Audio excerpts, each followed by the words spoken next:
Hey, good time zone.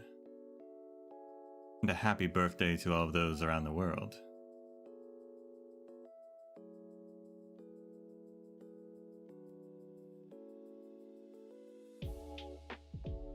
Let's see what this real event is all about. Also, it looks like a Goliath, I think, has been released. So we will test her out. I don't think I'm gonna pull for her at all, but we'll see what it's all about.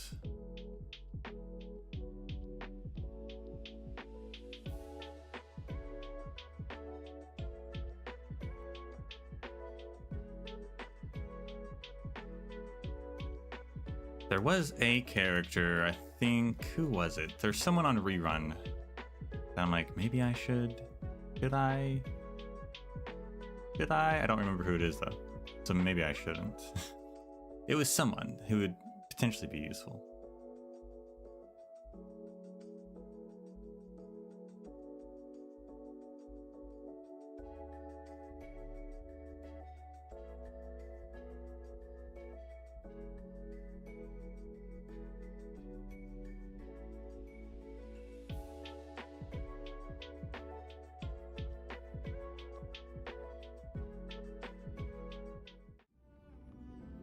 Wha-bam.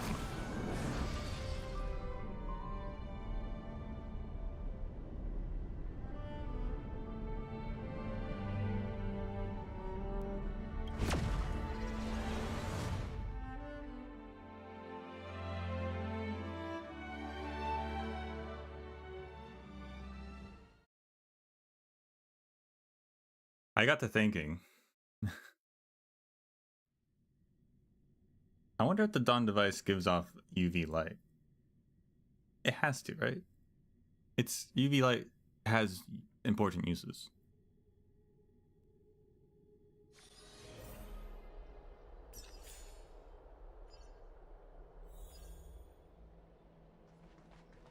Surely. Seem to be more guests in the Grand Bats lately. It gives it off. In which case, man, I hope there's sun protection in this world.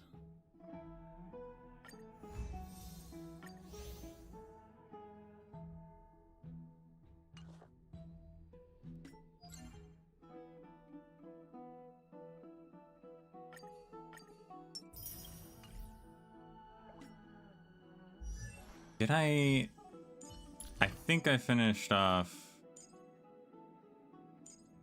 Yeah, I finished off the few little traces I had left for Serval and Pela with what little I could. So now I just need to finish off the relics. And like, it's a pretty solid team.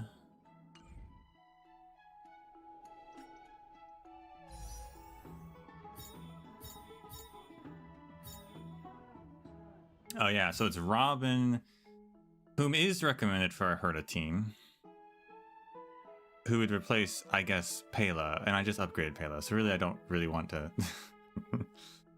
do that. And then also Silverwolf, which I could pull for to get some more Eidolon, maybe.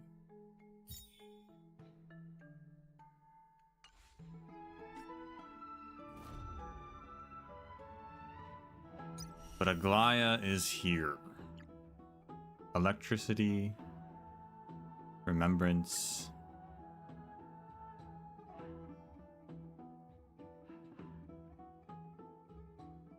I'm not, yeah, I'm not, unless somehow she really impresses me. I don't really care about her character or her design, so I'm really just not into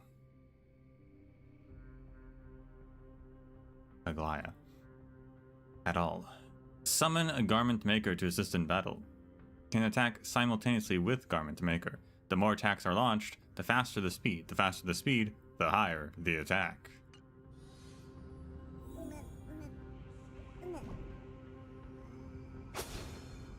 Oh, she uses a sword. Wouldn't have thought at all, actually. Figured she'd throw out threads. So, skill restores HP for Garment Maker. Garment Maker has HP. If Garment Maker is absent, summons the Garment Maker and makes this unit immediately take action.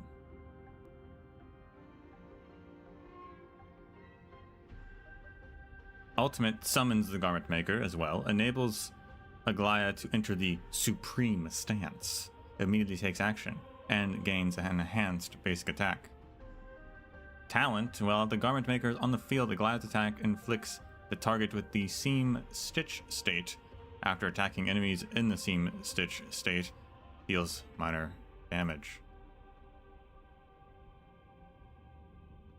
Memo Sprite deals damage to adjacent targets. The talent, after attacking an enemy afflicted with the Seam Stitch, increases this unit's speed, and taking action, automatically uses attacks prioritizing enemies under the Stitch state. Technique summons the Memo Sprite and launches a forward joint attack after entering battle, regenerates energy, and deals minor lightning damage to all enemies. Then inflicts the Seam Stitch state. Okay.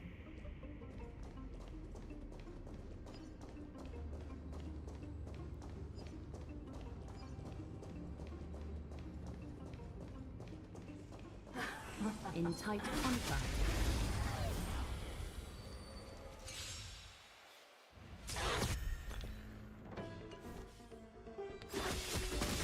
Seize the moment.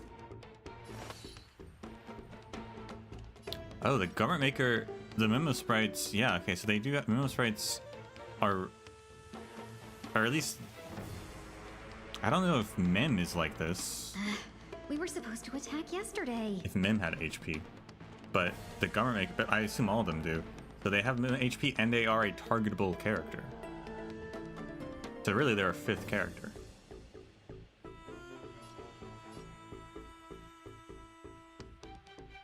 Fascinating.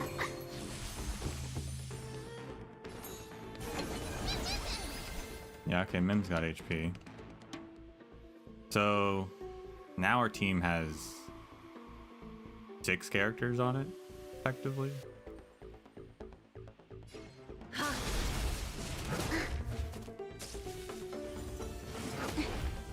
Time for a shot. Now time.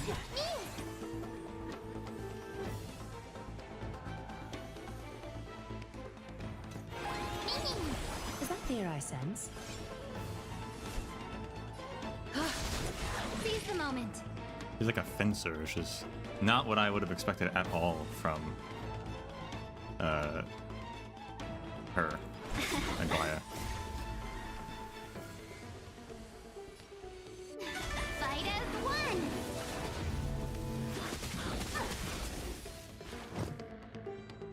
And boost her ultimate? No, that's crazy. Countless threads, all within my grasp. Thus, your fate and mine become one.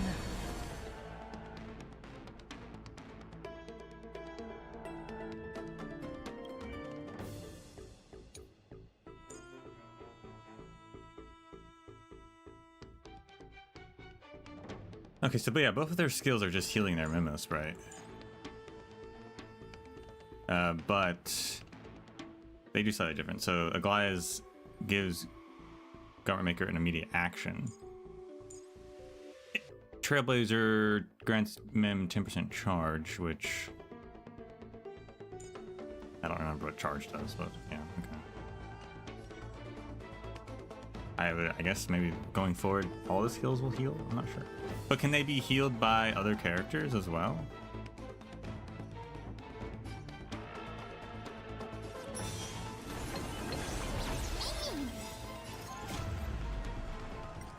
We'll have to see what Natasha can do. Being direct is always preferable. All lies should be revealed.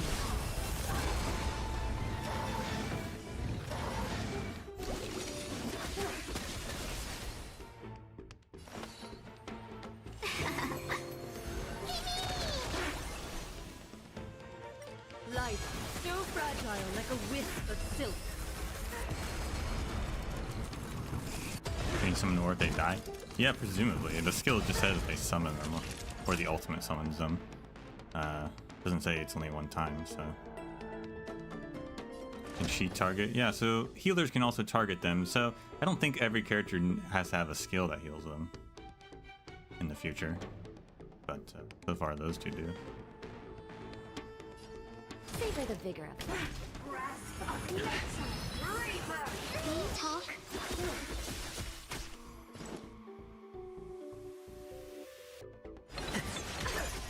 Welcome, customers.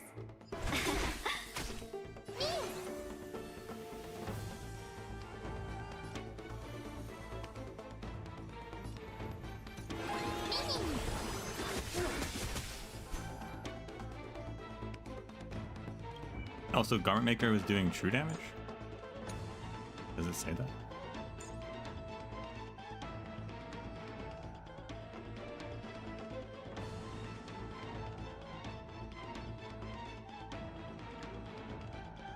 Or, does Mim grant true damage? Yeah, Mim grants true damage. Yeah, okay, that's what's happening. So fragile, like a wisp of silk.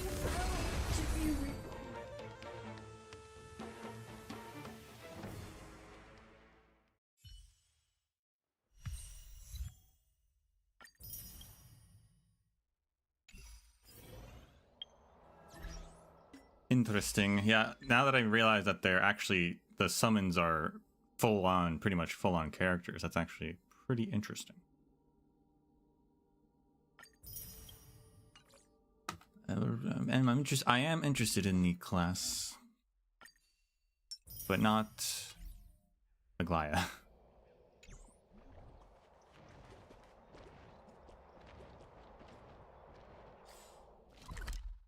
Oh, he's right over here. Wow, what a coincidence. There seem to be more guests in the Grand Bats lately. Also, we'll switch teams in case we get into the fight.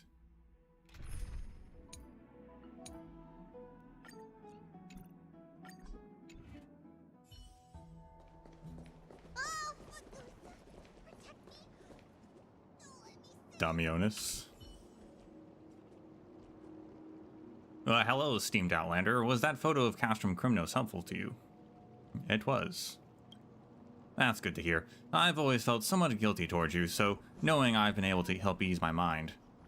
Though Lady Aglaya has forbidden me from further exploring the world beyond the sky, my curiosity remains unabated. If you're interested, feel free to chat with me anytime. I'd be delighted to share my latest discoveries with you, esteemed Outlander. I've heard that you're currently working on some kind of plan. I guess we should ask him what he's discovered. I've been stationed at the base of Kefli from entry hour to curtainfall hour, fasting and unblinking, until, at last, I've unraveled the mysteries of the Dawn device.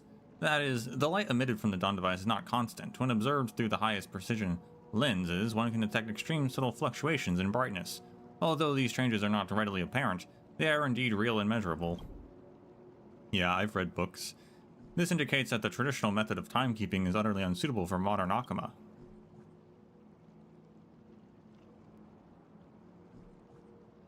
Yeah, what a great discovery. Yeah, exactly. By sharing this discovery, we could revolutionize the long-standing calendar system in Akama. Imagine this, the 5 periods of the day established by Kefli in ancient times, and widely recognized ever since, are now proven to need modification. What a startling discovery. I should jot this down quickly. Wouldn't want it to slip my mind. Aren't you an explorer? Isn't delving into the unknown secrets of Akama an exhilarating adventure? Well, actually, I had sworn in front of Lady Aglaya not to try to explore the world beyond the sky. I need to keep up appearances, at least for the time being. I don't understand what you mean, but I do. Is it so hard to grasp? Never mind, let me explain it in detail. Akama adheres to a traditional calendar, dividing each day into 5 distinct periods based on the mistaken belief that the light from the Dawn device remains constant and cannot be used to determine time. But I have proven that the light from the Dawn device does indeed change. Could we then base a new calendar on this discovery? Am I, Damionis, actually correcting Kefli's original creation? Well, the calendar was created before the Dawn device, which is why the day is divided into 5 distinct times. That's incredible. Thank you, thank you. The spirit of exploration deserves praise. Praise my free, unbound soul. They could update it, but does it really matter? Probably not. I will go to the Council of Elders with my conjectures and invite Grove scholars to witness my findings. I'll give lectures in the marketplace, hold discussions in the baths. I want everyone to know about this. Sharing exciting discoveries is the first step towards change. Wish me luck, esteemed Outlander. Anyway. If only I had wings, I could soar through the sky. That's what his voice sounds like. Well, we're sticking with this one. I heard that you're currently working on some kind of plan. Well, where did you, I mean, you're right. I, Damionis, have discovered a superb business opportunity lying just outside the walls of the Holy City. Do you want to join in, hero? If you get your hands on it, I will surely become a trailblazer of the new era. Great fortune is waiting for us. Give me some more details first.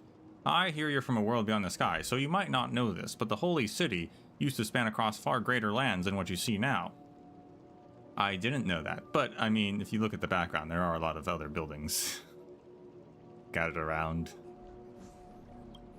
A long time ago, countless allied cities existed around Akama, in the same way that Orynyx's stars surround the Dawn Device. Akama was a true eternal city back then. People did not think of it as their city, but rather as a motherly figure. When one stood on top of the hill and looked outward, everything they could see was our territory. Then the Black Tide raged stronger. The area within the city walls became the only safe place, while other regions gradually grew deserted. Why were they deserted? Rather than protecting such a vast territory, isn't it more feasible to fall back and defend just the city walls? But I guess it's also thanks to these events of the past that we have an opportunity to strike it rich. When Nikador was still active, everything beyond the walls of the Holy City was living under the Mad King's shadow.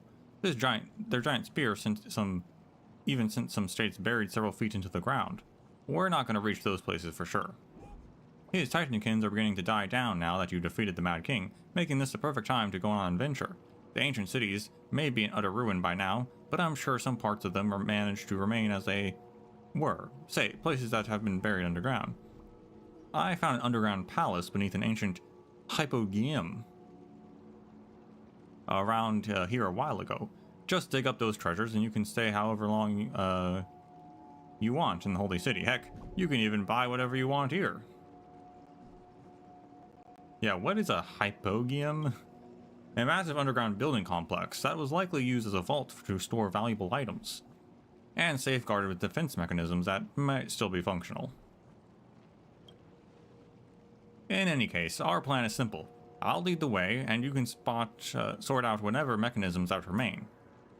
And when we finally get to the treasures, we can split them 3 to 7.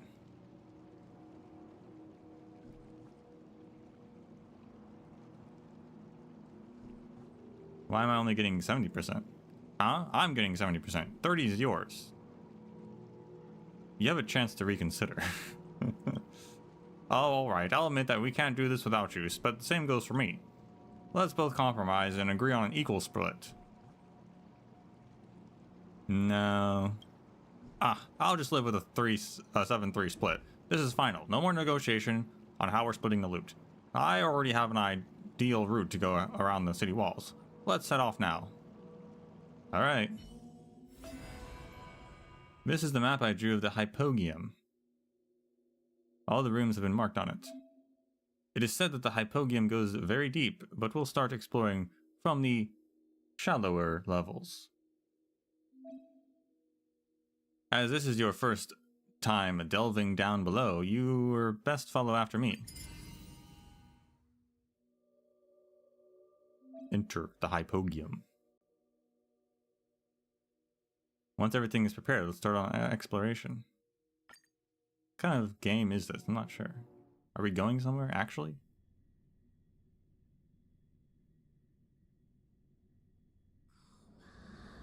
With Damonius guiding you, you have come to a vassal city outside of Akama and stopped before an underground door.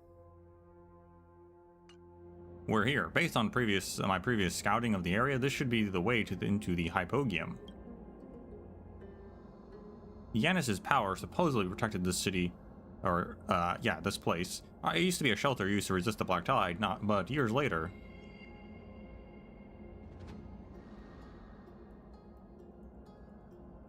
It looks similar to Akama, I guess. That's to be expected. They were built around the same time period, after all.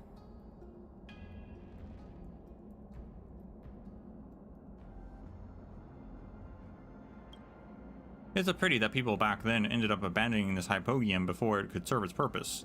People later realized that the black tide does not retreat once it takes over a location, so even the most robust of shelters could not hold it for long. Rather than making themselves comfortable somewhere safe while waiting for death to claim them, they decided they should prevent this disaster from ever occurring. So it only stands that there's a high chance of finding valuable treasures in here, provided we can break its seal. The seal? See that thing over there? That's a prophecy tablet. A creation of Oryx. Its containment mechanism is the very thing keeping this gate locked. This should actually be the authority of Yanis, but seeing how close the three Titans of Fate were, I guess it does make sense for them to share their powers. Anyhow, as long as that tablet is active, we're not going to be able to make any progress. Since you're the hero who fought alongside the Chrysos heirs, I assume it wouldn't be difficult for you to break the seal. Now I'll be waiting for the good news then.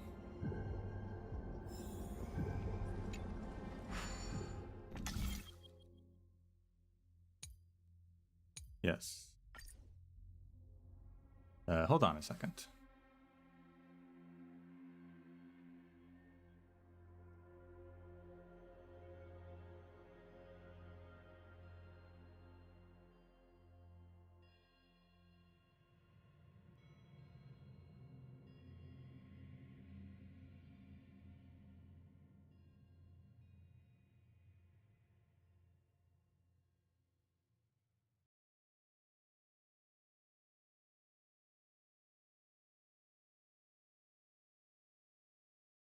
Alright. This is a pretty easy seal. Who came up with... Oh, it's open. I knew I had to bring you along. I wouldn't have been able to open it on my own. Alright, I have no idea what we're going to encounter once we walk through here. But that's the spirit of adventuring. Just the thought of it excites me. Woo, adventure. Looks like you're even more excited by this prospect than me. You are indeed a true explorer.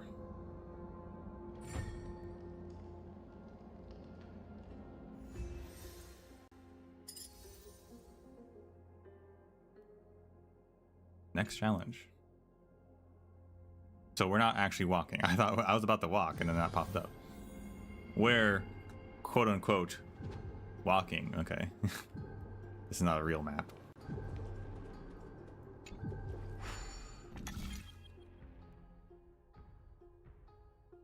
Doing some puzzle events, I guess. For now, at least.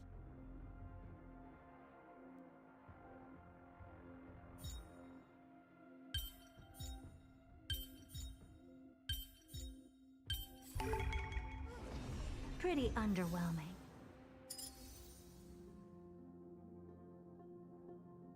High standards from Herta.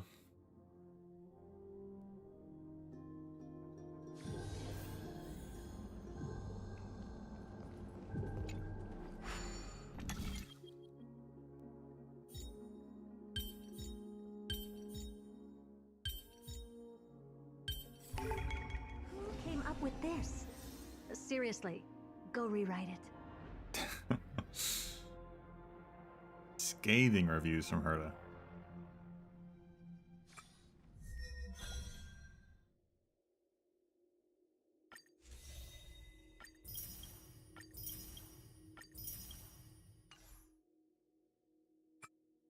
Yes, these are all just, we're going to be doing a bunch of puzzles, okay.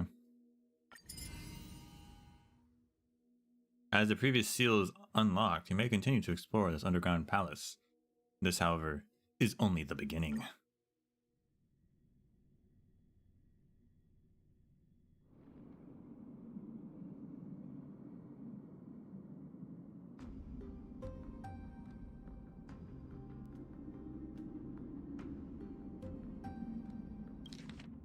You head deeper into the hypogeum. Along the way, you step on countless bricks, each a slice of history condensed over untold years. As I expected. Here's another door, and, along with it, you got another seal. But this looks like a creation of Giorios. Why is it here? But I was getting like a message about this. Like, this was a game I thought someone created.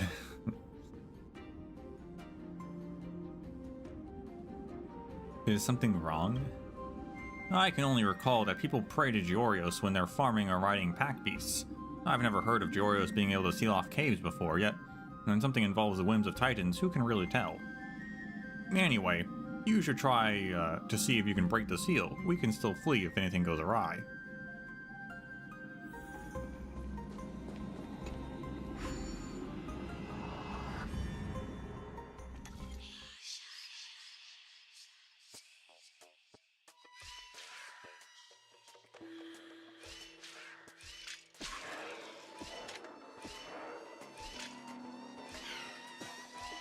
Well, that was really straightforward. Literally.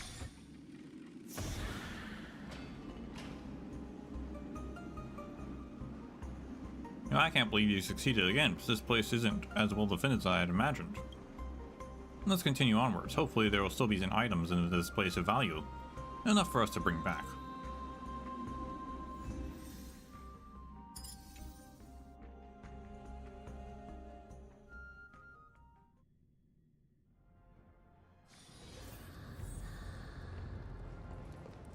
Well, wait a second. Where is this seal even going to open up? It's just a bunch of rubble.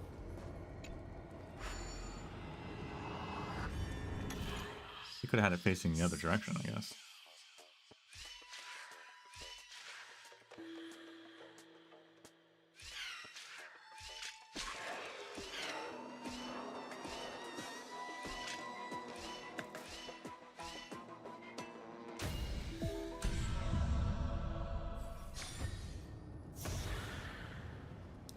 That one is also literally straightforward.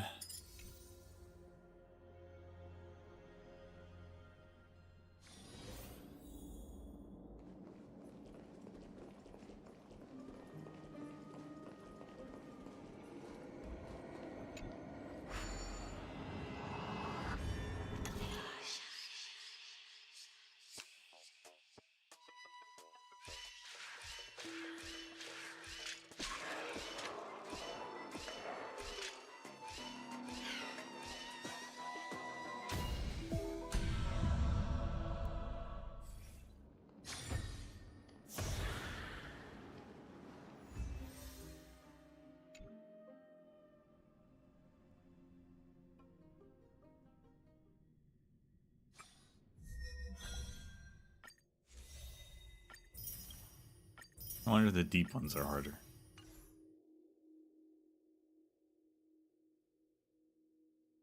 We're gonna be done with this in 2 seconds.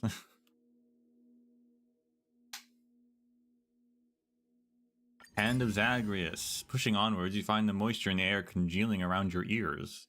That's weird. It looks like the space ahead of you is growing wider.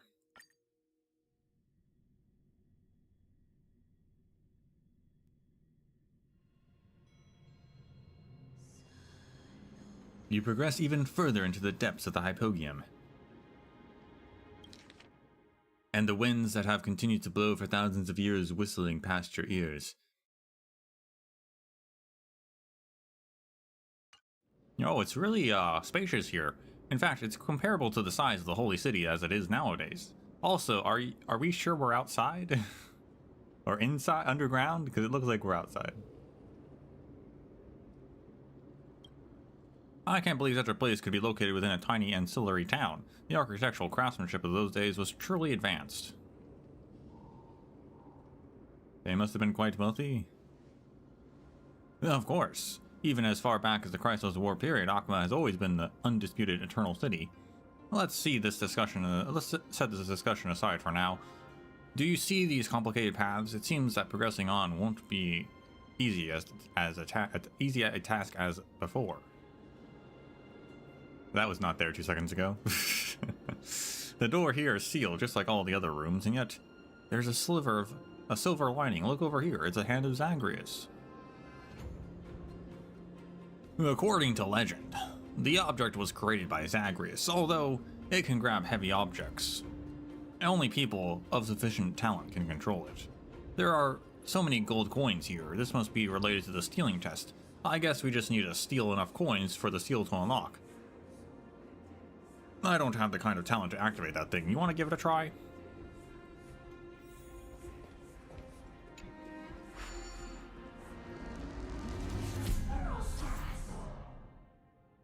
and Zagreus.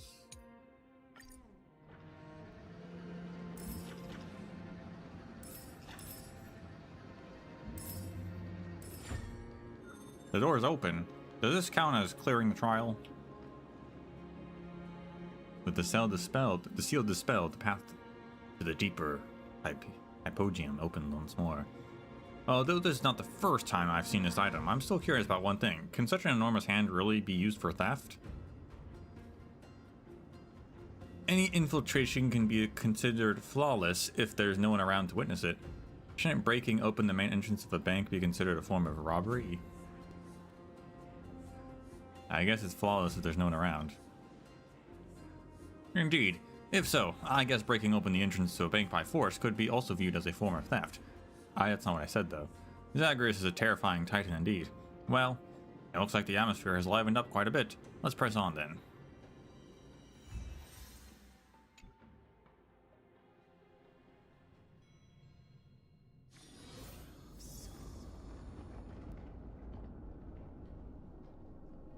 Collect 45 coins?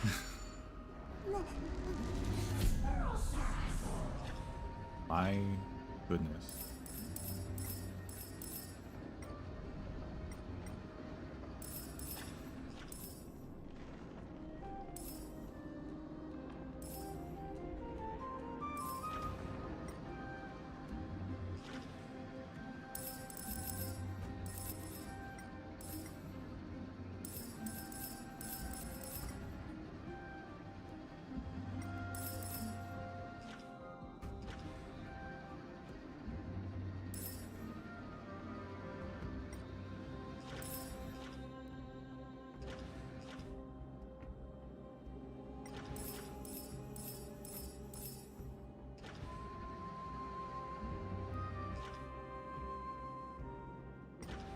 Ah.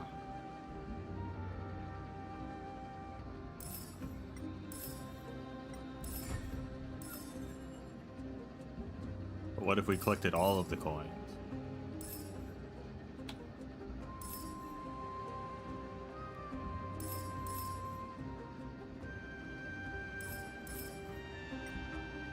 Zagreus would be pleased.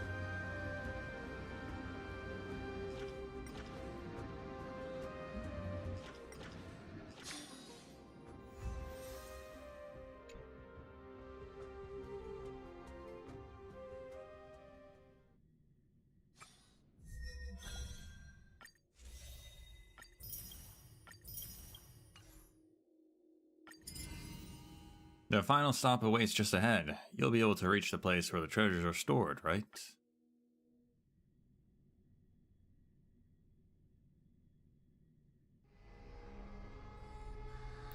You progress even further into the depths. Your silhouette elongates. As you proceed down the ancient hallway. Past this area should be the vault where the treasure would be stored. By estimating how far we've traveled, it seems like we're close to our goal. Keep going for a while longer, buddy, for victory's at hand. Why do I feel like you're the one who isn't able to keep going? Merely I have a sense of foreboding. After all, my previous efforts have all come to naught. Hopefully this time my effort will bear fruit. It looks like we can't pass through this area directly. Do you have any ideas? Time to abuse Ornyx. By carefully above, this is absolutely incredible.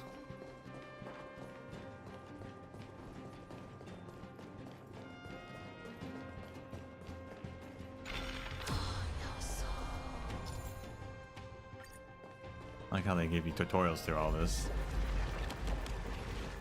Even though I don't think you could do this without completing the story anyway, but...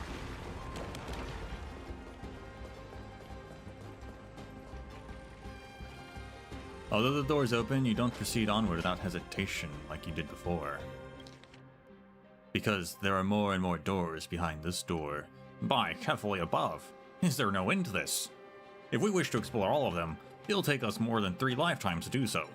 Now that I think about it, if there really was something valuable here, surely it would have It wouldn't. It wouldn't still be lying here for us to pick it up. Damionis sinks into despondency. My goodness. Just like the time when he first was told that the world beyond the sky didn't actually exist. In fact, you can practically hear his dream shattering into pieces. More rooms signify more possibilities, right? You're right. Since I'm already here, I owe it to myself to see this through to the end. However, if we are to continue onward, I don't think I'll be of much help. Perhaps I should just stay by the entrance and act as a lookout. That way, if I spot any approaching monsters, I'll be able to warn you in time. You're not planning to slack off, right? How could this be considered slacking off? This is just the division of labor. Besides, if I really was going to lies about, who would be willing to team up with me again when I return to the whole of the city? I can figure out what's good for me. Well then, looks like going forward is, let's look forward to our continued cooperation, dear hero. If you find any valuable in there, just keep it with you for now. Careful, for some of the upcoming paths may not merely lead further underground. If you encounter any danger, just run back to the entrance and find me.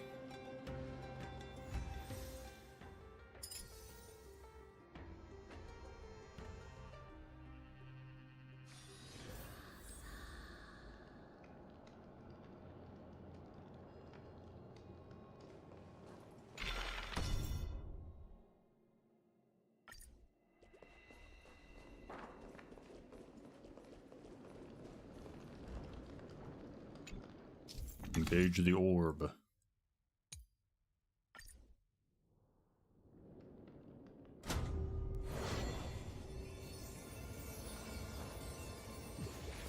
Well, that didn't. I was hoping I could turn that or something, but guess not.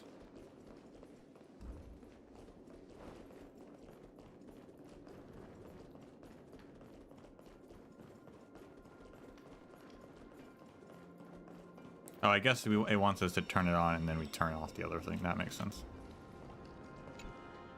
I don't see anything else to interact with anyway.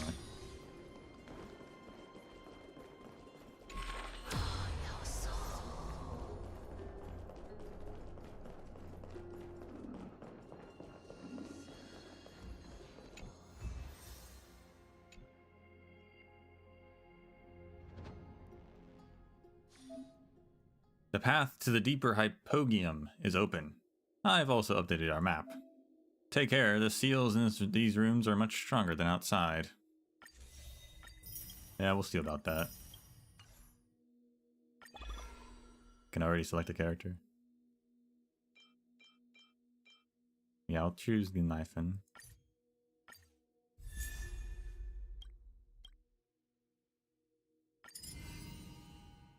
Every room in the hypogeum is protected by a seal, with this one bound by the prophecy tablet. Only by solving this mystery can one proceed forward.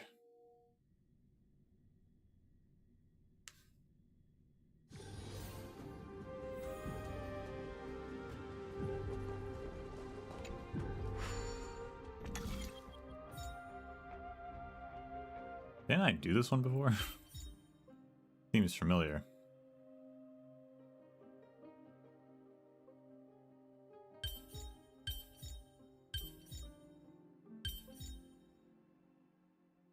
Maybe it was that direction.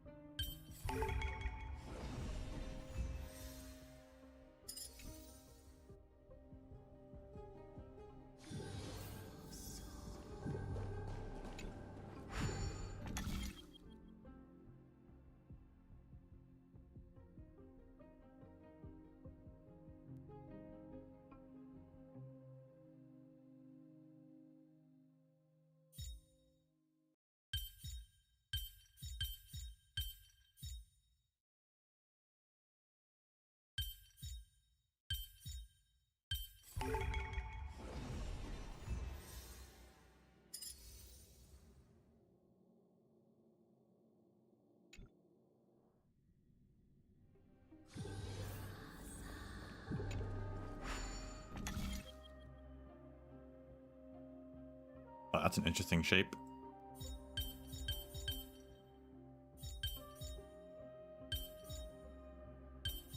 top, the biggest one probably goes on top.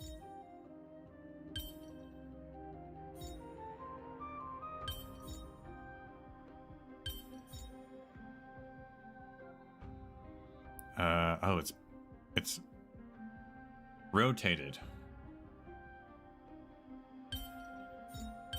Which means we just have to rotate it ourselves.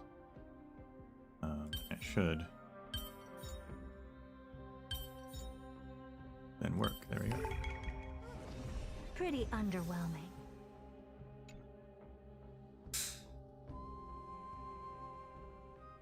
I love that they made her to roast all the puzzles.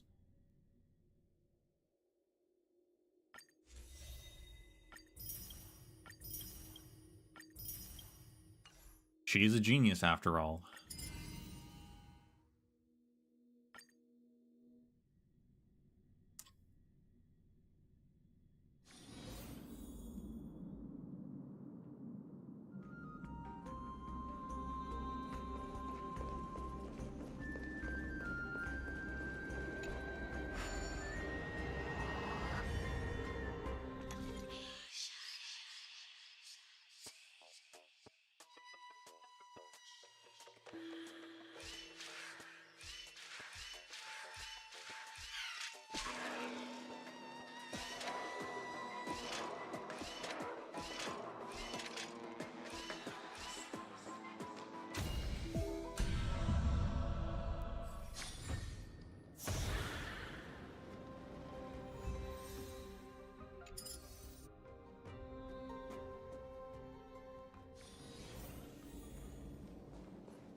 Oh. Ah, yes, okay. Yeah, we had to end it on the on the trigger.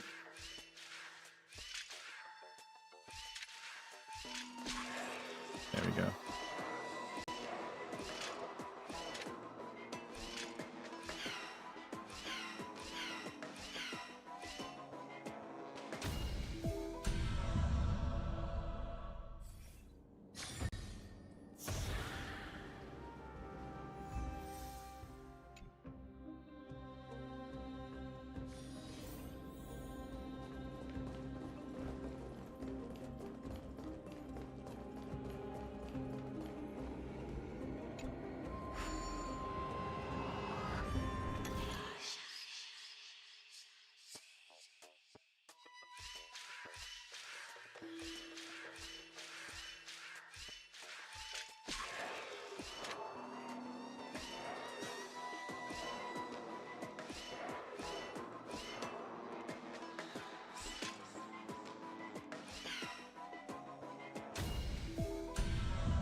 Easy peasy.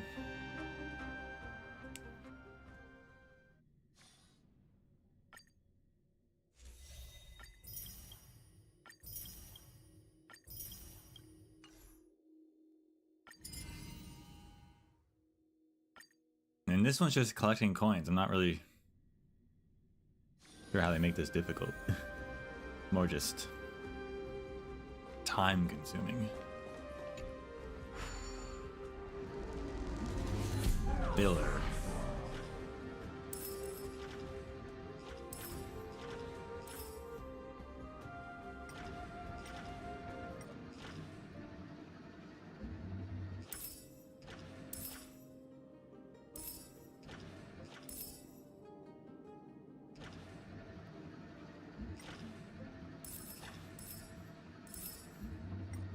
I feel like they could have had, because they know they summon coins based on like placing objects around. I feel like they could have done something like that to make an actual puzzle.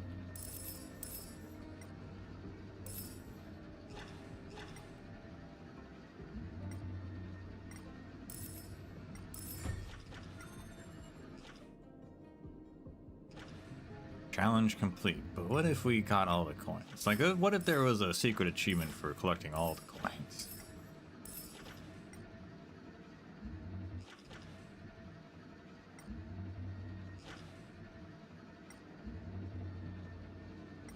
Oh, there they are.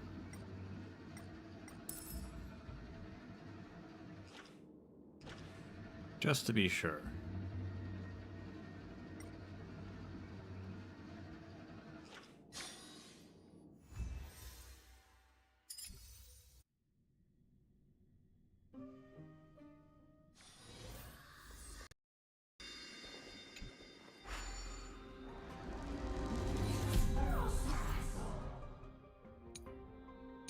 Oh yeah, here we go. Punch action.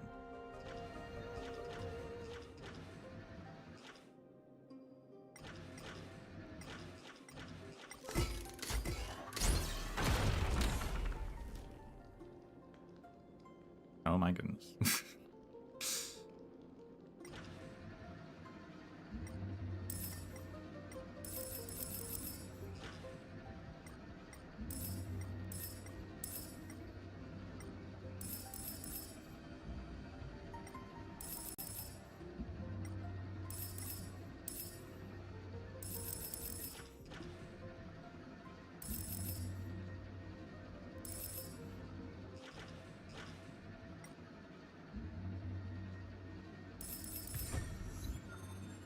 Initial D. Deja vu.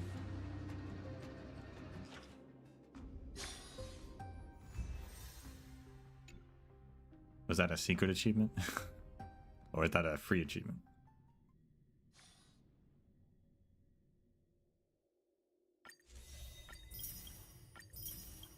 We'll check afterward.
I see.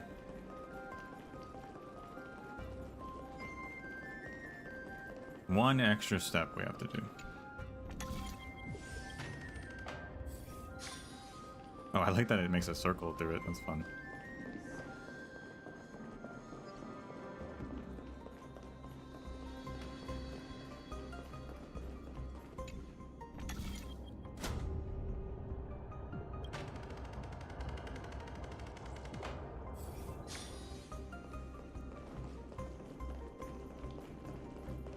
Oh, there's 3 treasure chests we have to get. Hey, okay. This is more complicated than I thought.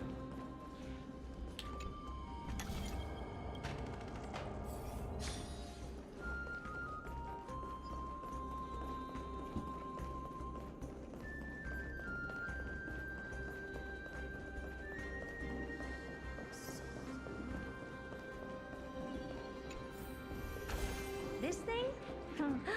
What I've got is leagues beyond.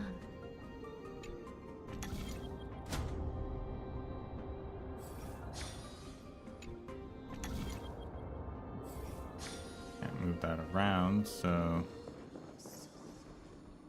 have to clear that out, which maybe we want to turn it off at this point.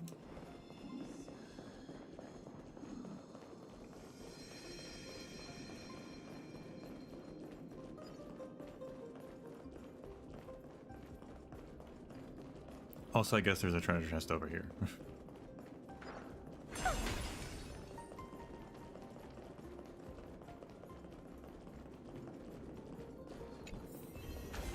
Ah, you want this? Fine. Take it and amuse yourself.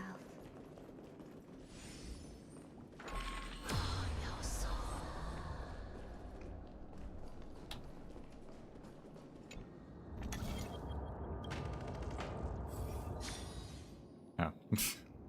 No, we don't want to do that. But we do need to do that. Guess? How do we... Okay, hold on.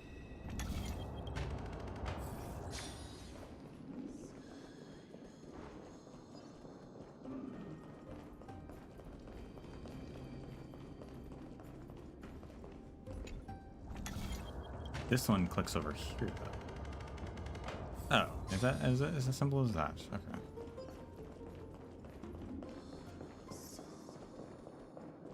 Overthinking it.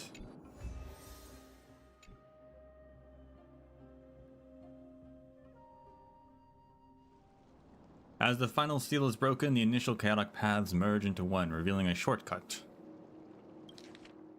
to the depths of the hypogeum. You hurriedly relay this development to Damionis. Wait, there really is a hidden room. This place is even more classic than I imagined it to be. Regardless, since you explored a majority of this hypogeum by yourself, the honor of uncovering its depths should be also yours. We should continue onward. I'll stay behind and keep watch over our return path. Should the door suddenly slam shut, I will promptly alert you.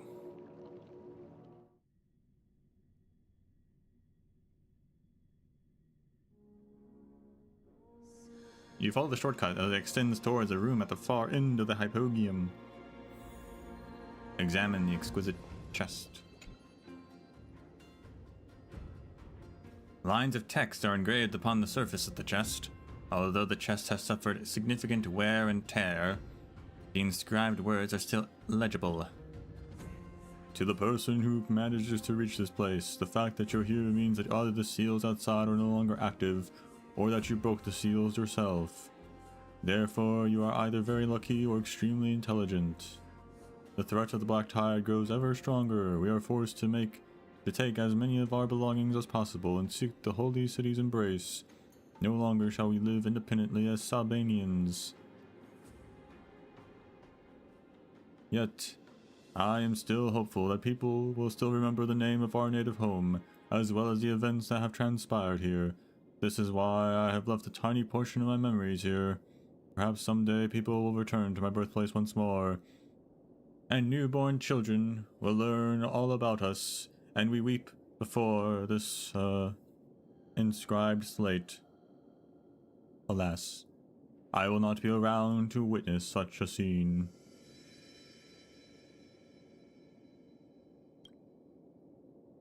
I pray that when the day arrives, we will still be able to construct a dome. The last Sabanian.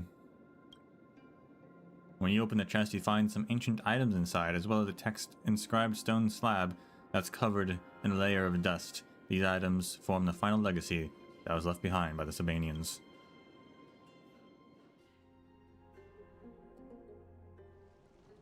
You leave the hypogeum and reunite with Demonius again at a safe location. Well, found anything? Found these. Wait, really? Can I take a look at them? You show the Sabanian's legacy to him. How extraordinary. These are genuine pieces of ancient heritage, and this slab has been preserved surprisingly well, an exquisite relic indeed. I won't ask you to elaborate on what you experienced. Keep these priceless treasures safe, for they're yours now. I suddenly feel quite emotional when I look at these artifacts. After all, they are proof that good times never last. The optimistic and prosperous Golden Age cannot flourish endlessly. Just as progress and advancement are never a guarantee, even the Holy City, once viewed by the masses as a beacon of hope, will also eventually succumb to the ravages of time. If the people of that time were to witness the state that we're in now, they would probably gripe about how we're a bunch of unworthy descendants.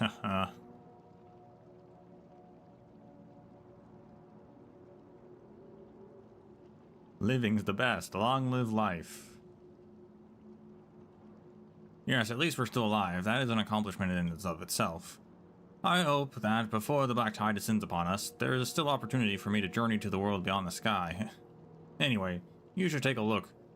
Or you should take good care of these things. Perhaps they'll even be valuable a century from now. 5,000 credits. Oh, it's a readable. Oh, snap.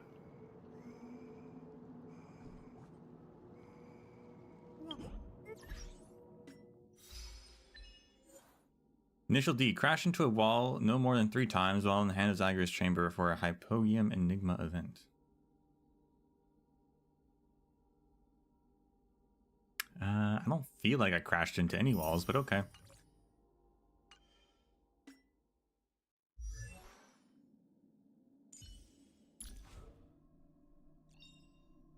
Living? That's all a big hustle and bustle. But life's all about savoring the moment.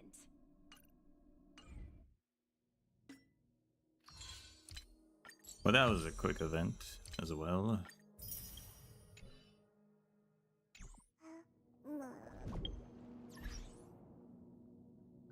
There are a bunch of missions, though. We got a bunch of missions, so... What's the next one?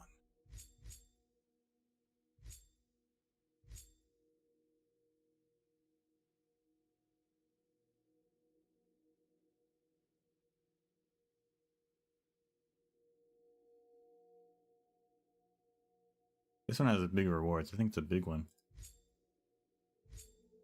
Disquieting dream. You have witnessed prophecies in many forms, along with your trailblazing expedition. Divinations of the quantum history school. I don't remember that, but okay. Extrapolations, the matrix of prescience. Yes. Just what kind of fate will you be shown in Emphorius?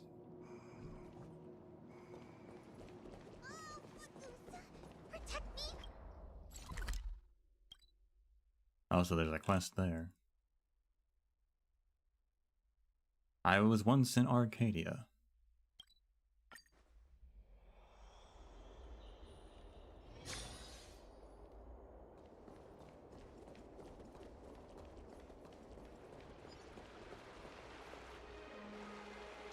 This should be the place that Chibi said, but you don't even glimpse a hair of that great soothsayer. You Akamans are so slothful. Has Kefli never taught you the virtue of punctuality in your labors? According to the School of Relative Cognition's first law of waiting, when you wait without purpose, the relative time your brain experiences will experience a state of exponential increase. You decide to give your brain some exercise to pass the time. You remember who you're looking for. Pasethea? Nice answer. You managed to get yourself all dizzy. According to the second law of waiting, your perception of time will be accelerated by 99% the speed of light. Of course, the above was all made up by the School of Relative Cognition. That's not funny, narrator. Rather than waiting around, why not catch the early worm? Ask around for Pasathea's sightings.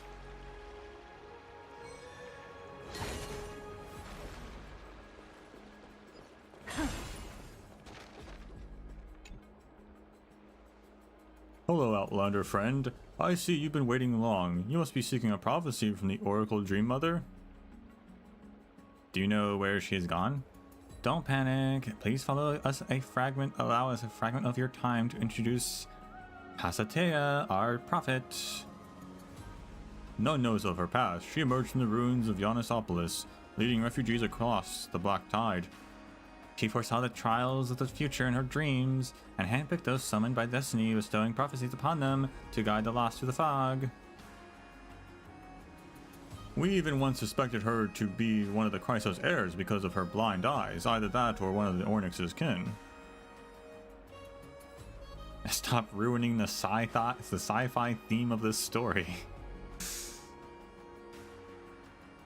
It's alright, they have cell phones here. It's still sci-fi. You sound like a drama troupe. Anyway, she's a good person.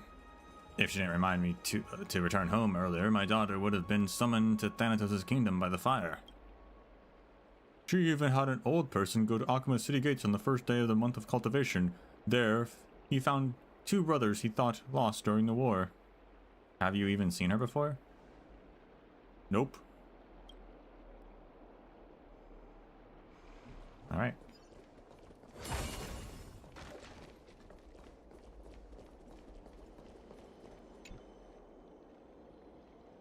Huh, another fool misled by that charlatan. Before you get scammed upside down by her, a word of advice, wash your face and clear your mind. I've already washed my face. Are you deaf or dumb? I'm telling you not to listen to that drivel. So-called prophecies are nothing but honeyed lies. I'll be too late if you want to meet Pasithea. When I arrived, I happened to witness the city guards escorting that scoundrel away. So many years, and someone smart finally saw through her tricks. Is this what Schadenfreude means? I've also been suspicious, actually. I've not been suspicious because I don't really know anything about her. Why couldn't I be the one who thwarted her? Is this what Schadenfreude is? Before Yanisopolis was destroyed, the priests of the Temple of the Three Fates frequently concocted prophecies, colluding with those scummy politicians. They would even distort Ornyx's prophecies for their own gains. It's just people who never experienced those times would believe foretellings of a blind but from dubious origins. The ranting man details the various crimes of the past priest, sometimes in anger, sometimes in tears. You'd better leave before he gets hysterical. Better go look for the city guards who detained Pasithea and ask about the situation. There are city guards nearby that seem free. Maybe he'll know something.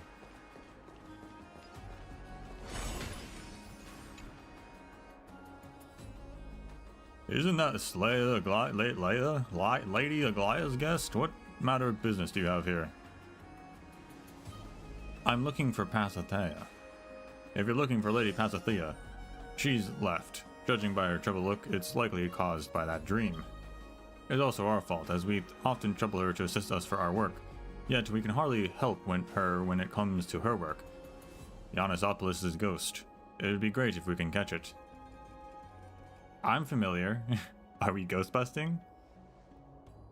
Sai, please don't tease us. Speaking of this ghost, you should say it and I are old acquaintances. When the black tide descended, my father took me and escaped, but the danger was greater than we could ever imagine.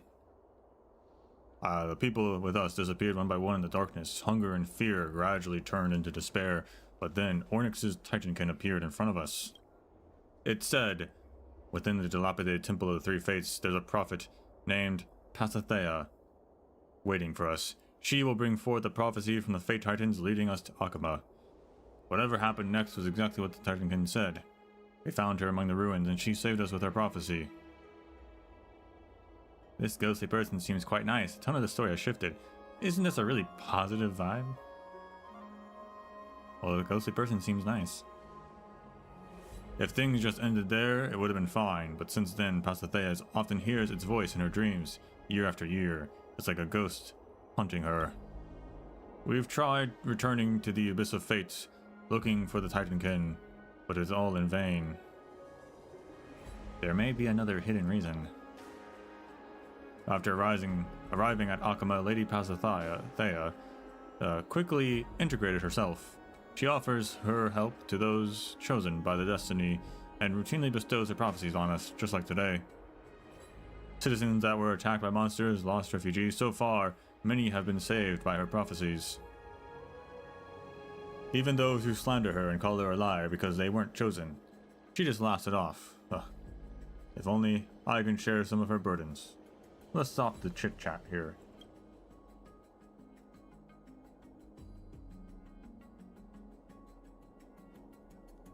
If you're seeking a prophecy, it's better to do it some other day. It's probably a sign as well that you're not able to meet her.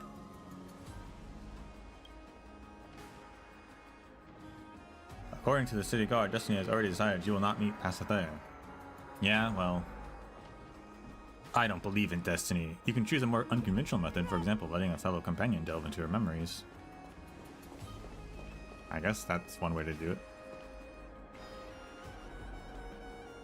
Though it's not polite to snoop into others' pasts, but if you think about it, you've done plenty of that too.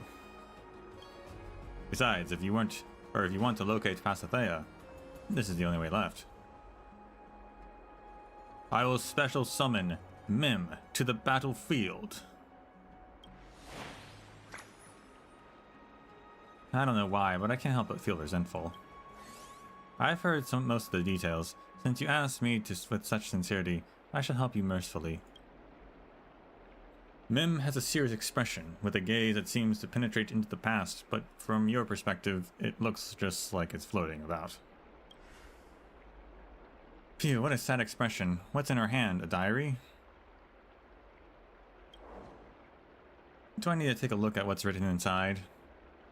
Yeah. Remember, doing this is not one of Mim's own will, but by you forcing Mim's hand. What messy handwriting. Yet another voice disappeared, and I still remember. Pasithea, you're the most despicable liar. It's you who fabricated the prophecy, and everyone perished because of you. The writing on this page is practically swirling in circles. I'm so dizzy. Everything that's happened in Ornyx's punishment to me. I betrayed them, and I deserve this. Veil of Evernight, these blind eyes can no longer get a glimpse of your... She's writing with such force that she's almost piercing through the page. I've given up from the beginning till the end. I've never been able to break free from the shackles of fate. If there's a way to break free of it, I can only think of one. Oh shoot, something huge is happening. What did she write? Death, I'll return to the embrace of Thanatos. We have to find her quickly. A dangerous place, a place hidden from everyone else. Where is it?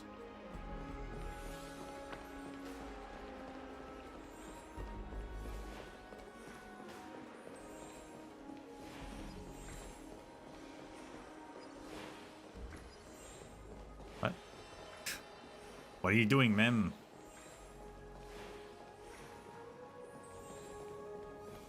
Ah, I know. An elevated place. A place near the skies. Stop spinning around, Mem. Does it really work?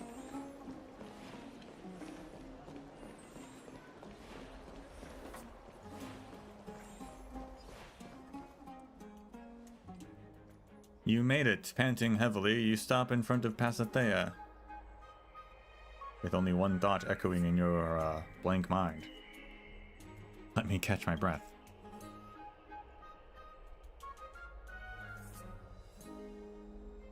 Don't rush, my friend.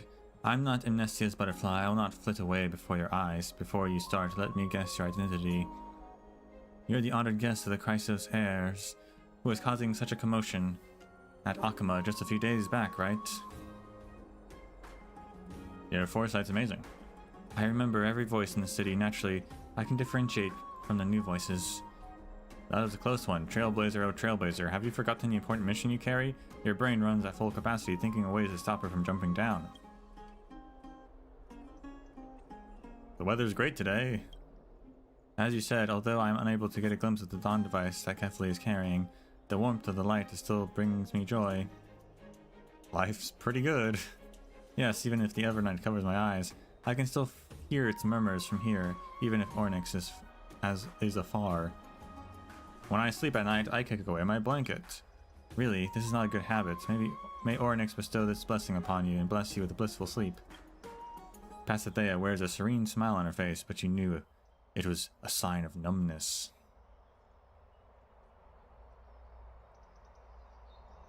Please don't die in my mission. Huh? I was just taking a stroll, unless, judging by your urgent tone, you're here because of this.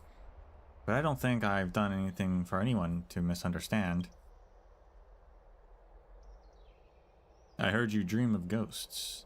Thank you for your concern, but this doesn't seem to be related to the conclusion you've drawn. Someone said you're a liar. Thank you for your concern, but this doesn't seem to be related to the conclusion you've drawn. Maybe maybe this is a simulation. NPCs already run out of dialogue. Tell the truth. You tell Pasithea everything you've seen along the way, including collaborating with Mim to sneak a glance at the diary, only her reaction is entirely different from what you expected. You're saying that Mim can access my memories. Oh, sorry, allow me to collect myself. The situation with the diary, I can't really explain clearly now, but I hope you can call upon that friend you call Mim to help me find someone. That spirit, that's Ornyx's kin. Ornyx's kin? The slumbering Ornyx often conceals fate within its murmurs. The murmurs traverse the celestial veil and become sounds beyond the reach of ordinary people. I can hear their murmurs and glean prophecies from them.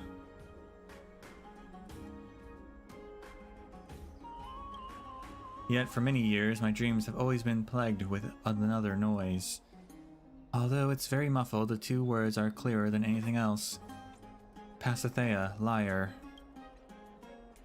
Ornyx, are they angry over my betrayal, hence their meting of such punishment? If that's the case, why did they send their kin to guide others to save me from the ruins?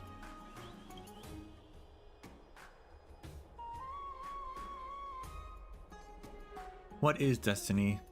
This question feels like a knife gouging out my eyes and leaving me at the ruins. I can hear the whispers of the future in my dreams, yet my eyes can only gaze into the past. Everyone in the holy city takes care of me, yet their searches yield nothing. If it's you, perhaps Ornyx's blessing will lead you to it.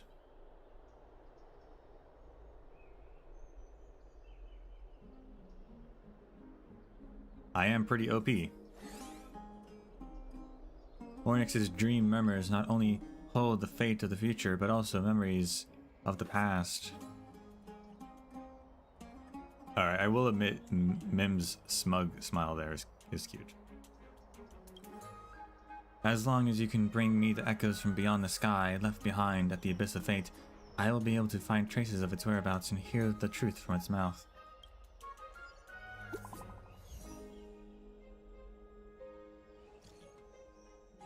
Did you find Pasithea? I did. Have no fear when I'm on the job, but I'm currently dealing with something urgent. Give me some time and I'll get to the bottom of it when I'm back. We don't know what you're facing, but keep it up. Go to the abyss of fate.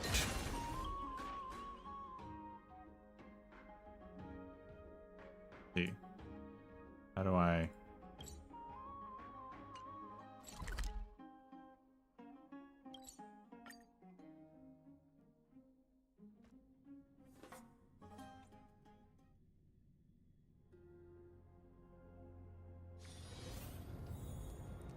Find Ornyx's echo from beyond the sky in such a huge place.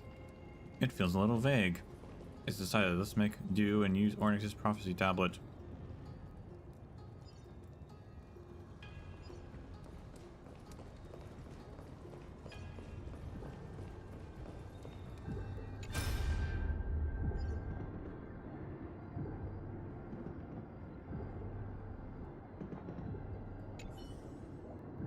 The placement of the after image seems a little off. Perhaps the environment here is different from how it was.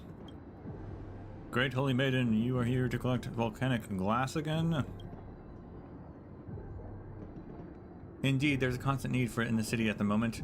Things are truly dire. How's the city faring at the moment? People are saying there's unrest in politics. You don't think it'll lead to a war, do you? Great Holy Maiden, you must tell me. If there really is unrest, I would like to take my family somewhere safe to live out their days. Oh, my friend, if it really came to war, I fear there would be no safe place to run to. This is true. Ah, Great Holy Maiden, take this volcanic glass with you, please. Don't go down to the mines and to source it yourself anymore. The fractured surface of those red crystals are far too sharp. My heart hurts every time I see your hands dripping in blood as you leave. Thank you. Come to think of it, just let me know the next time you need some ore. I've been busy. Or I may seem busy, but I can always make time to carve out some volcanic glass for you. There is no need for you to go to such trouble. This is likely the last time I shall continue to collect volcanic glass. I understand, Great Holy Maiden. Please take care of yourself. I have heard the word the officials have been treating you poorly. If it becomes too much for you to bear, you must escape. Forest is so vast. Ah, there I go talking about these things again. I appreciate your intentions. Perhaps I could run away, but sometimes it seems as if, although fate has opened many doors to you, there is still one path that you can actually walk. Holy Deer's death. I was hoping that maybe that would activate this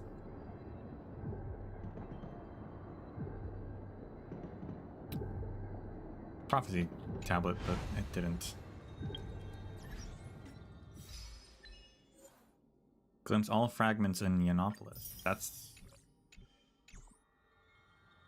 I think that's the only one I did, though. Is that the only fragment in Neonopolis?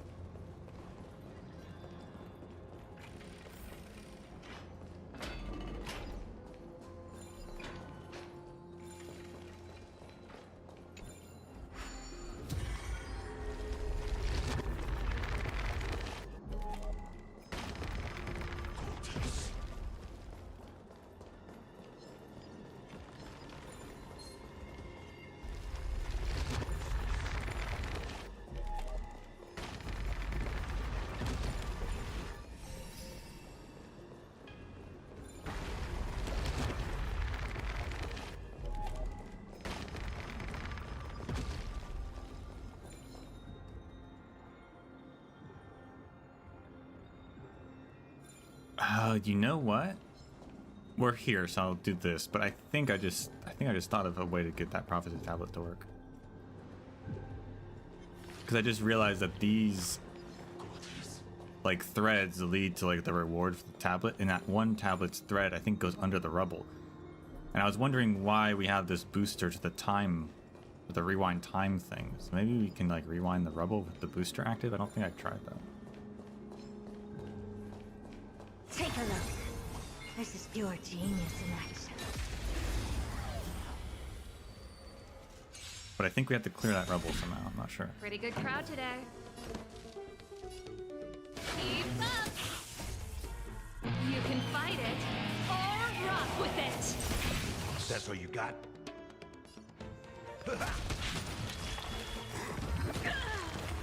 Enemy data secured. Net markers activated. Time for a good old counterattack. Hopeless as ever. Curiosity. Endless riddle. Nothing but a void. Expand your thinking. What a crumb. Commencing support.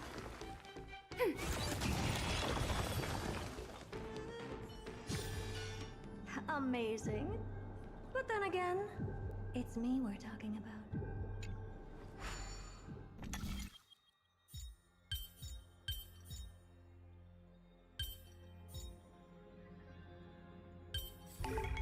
Who came up with this? Seriously, go rewrite it.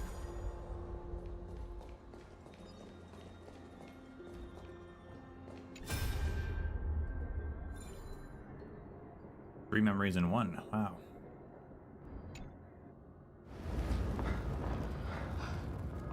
Do you really think that we can find a new maiden? It seems the fall of Yanis that the Fey Titans have persistently answered our prayers with silence. This makes it hard for me not to believe that there is punishment for humans who take the lives of their own kin. Prophecies are necessary. Once we lose the prophecies, Yanisopolis' position among the Alliance will be obliterated. But then, we'll just be a blade of grass among the Black Tide.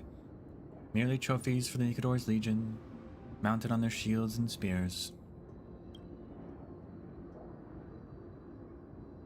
If worse comes to worse, we can prop that girl up. Like we always do. What the Alliance needs is just prophecies, not real prophecies. Everyone is well aware. As long as we have the maiden in the palm of our hand like a bird in a cage, whatever the Fey Titans have truly foretold is left for us to interpret, isn't it? But my concern is, what if she also escapes, then what? Or in a moment of desperation escapes into the hands of Thanatos? If you and I keep quiet, Who will know whether the maiden at the temple is the same person as before?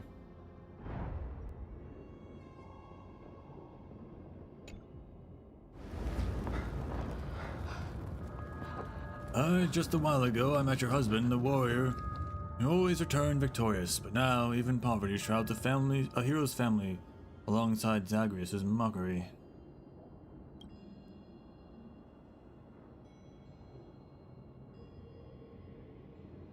Parents lose their lives driven into the river of souls by the ravages of war, while children are left bereft of the family, and entering eternal sleep amidst hunger and sickness. We are powerless in stopping the spread of the black tide. Thus failure lies with us, the ones in power. If she becomes a maiden, can I still see her?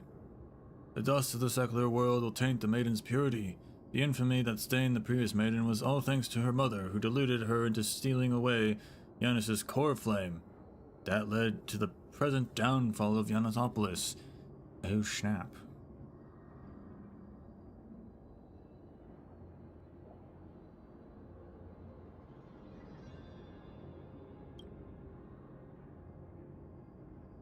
What if she doesn't succeed? I'm saying Pasithea is just a normal child. You can pick off the streets. Why would the gaze of Ornyx take pity on such a girl? Madam, how long can you keep raising her? The black tide swallows the lands of the pillar of stone as we speak. Wheat fields are corroded, and the soil is flooded. How will you withstand this famine? It won't be long till you all are all starved to death here. The priest suddenly raises his voice. Even Pasithea, who has been fretting over the ritual, can't help turning her head. Don't get distracted, Pasithea. Keep following the instructions of the acolyte. Now you have a chance to change destiny. She will become a maiden who does not need to worry about food and shelter. As compensation, we will offer you, her mother, enough food to hide through this famine. Do what is good for you. Okay, I'm a little confused on the timeline here, because I thought Chibi was way older than Pasithea being a kid and being an adult now, which is like, what, 20 years maybe?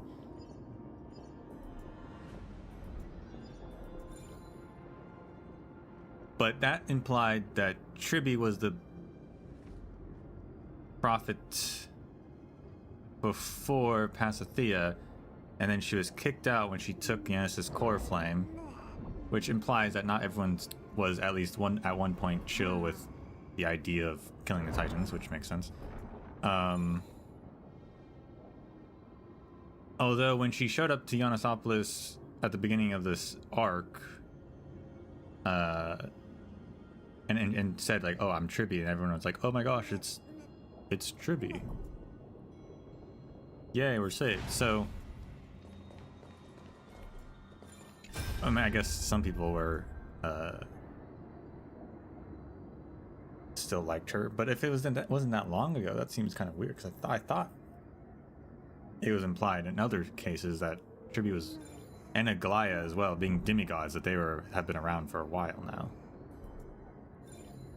I don't know what the exact timeline is. Maybe the timeline is shorter than I thought it was.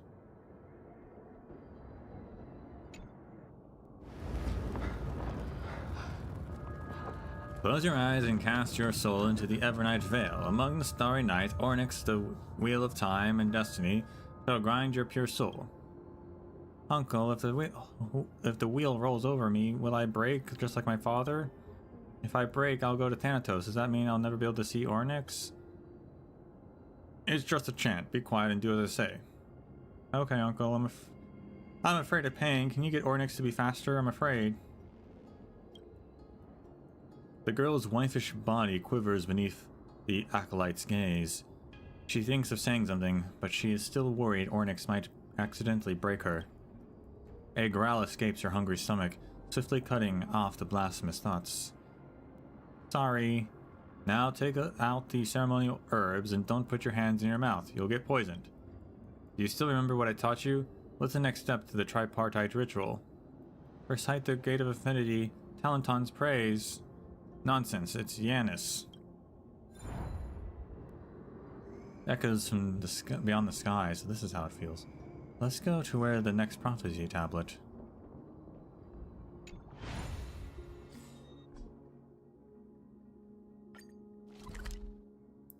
So let's go back here real quick and see if my theory is correct. No. I guess it's not actually under the rubble. I guess it's just right next to the rubble.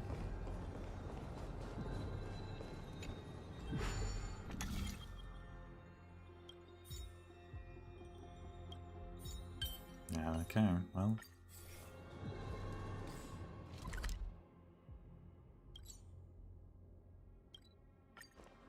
I guess the only other option is to collect all the nymphs.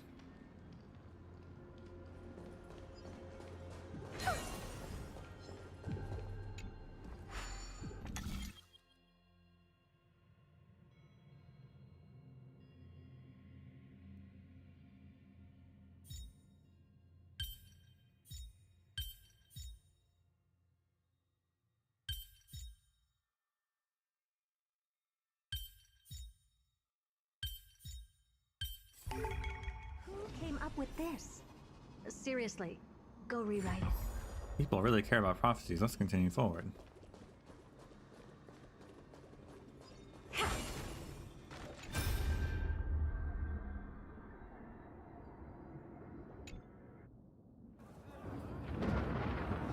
Everyone, the terrifying black tide is devouring the lands, and the Mad King's lance will be pointed at any city at any time.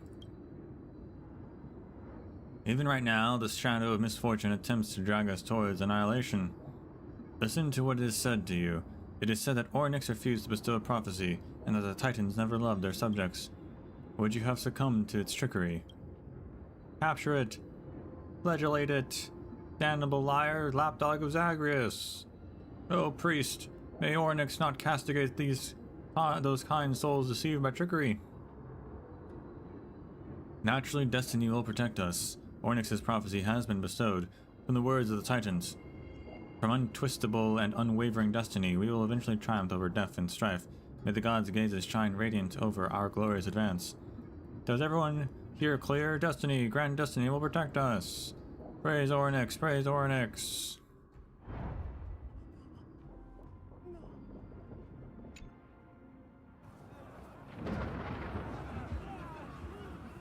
That won't do, you're asking too much. We'll be exposed if we keep this up. I know the fervent ranks of those loose-tongued sophists swell by the day. So is it because of this that you want Ornyx to bestow a prophecy upon you? I hear that Nikador's legion is but fewer than 3 days away from your city. That won't be any... They won't buy any contrived prophecies of destiny. Huh. A mere year ago, you were still strutting up with pomp. I too know that the tables have turned. But since the gloves are off, don't blame me for spilling the entire truth. I have no authority to interfere with your actions, and you're not the first to do so. Go tell them whose pockets those riches line. They will never bring them fortune.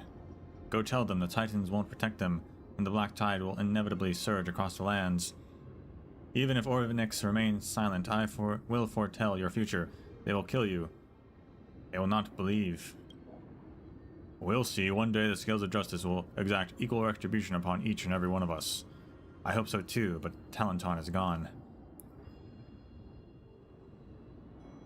The Alkalite lethargically stares into the distance and sighs as if what he once believed, deeply loved, and had long since perished alongside the Titans that the temple once worshipped. If the Fate Titans could really peer into the future, would they have seen the black tide devour everything? Why do they not come and save us? Why do they refuse the destiny that forces them to offer up the core flame, or are they also powerless before destiny itself?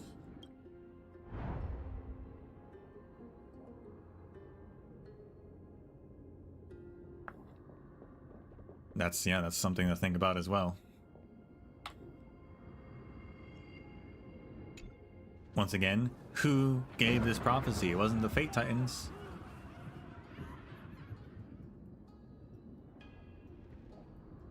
Still nothing. What exactly are you good for as a holy maiden? But Ornyx... I know it's still staying silent, but why do you think we brought you here? Prophecy, prophecy. Without Ornyx's prophecy, you're nothing. I honestly don't know what fortune you stumbled on that day to be able to receive their prophecy. I'm now thoroughly suspecting that it's all a trick by Zagreus for the maiden's title to be adorned with trash like you and make a mockery of us. You and that old woman are nothing but scheming liars. The girl's jaws are her jaws are tightly clenched, tasting rust through gritted teeth. Such words are nothing but sheer insults to mother and daughter.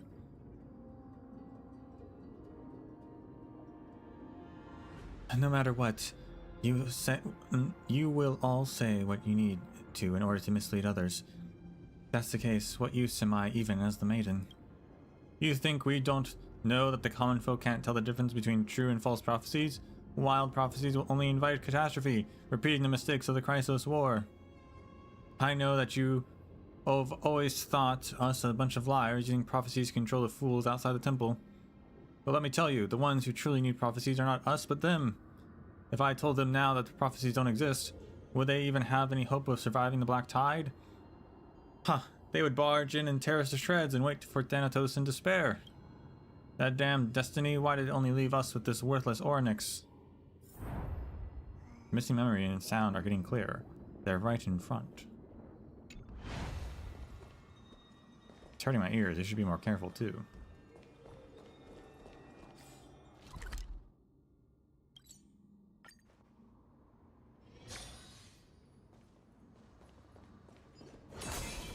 Lots of chaotic echoes, like the sound of many people crying.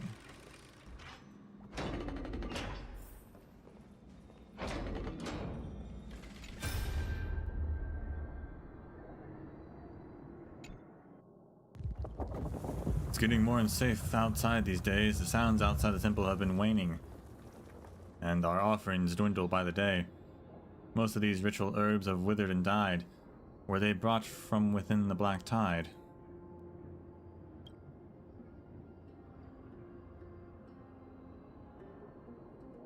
Yes, Your Highness.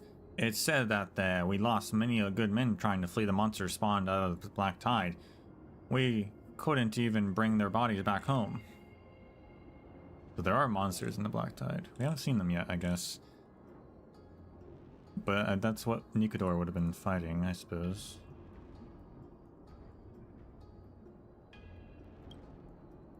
What other solutions do they have? All they have are the hopes of the temple's meager rewards to feed their families.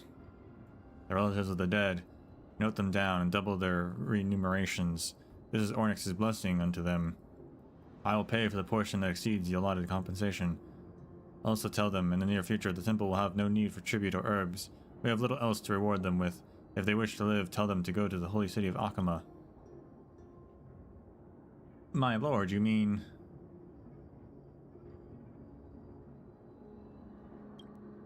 I already said what has to be said.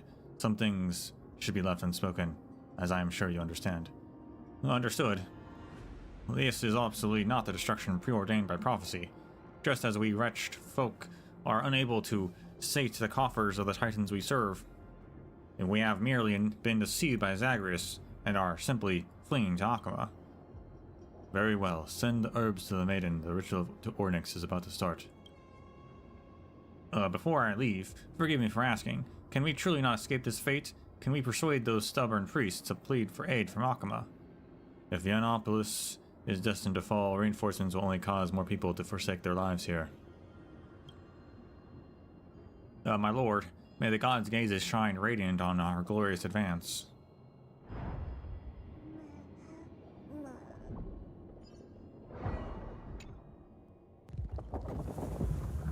Allow me to ascertain once again. The Black Tide will devour Ionissopolis. Did the prophecy really state this? After being silent for so many years, the Ornyx responded to us just like that? This is a destiny in which we so devoutly believe? Are we supposed to watch helplessly as the city is offered to the savage Nikador?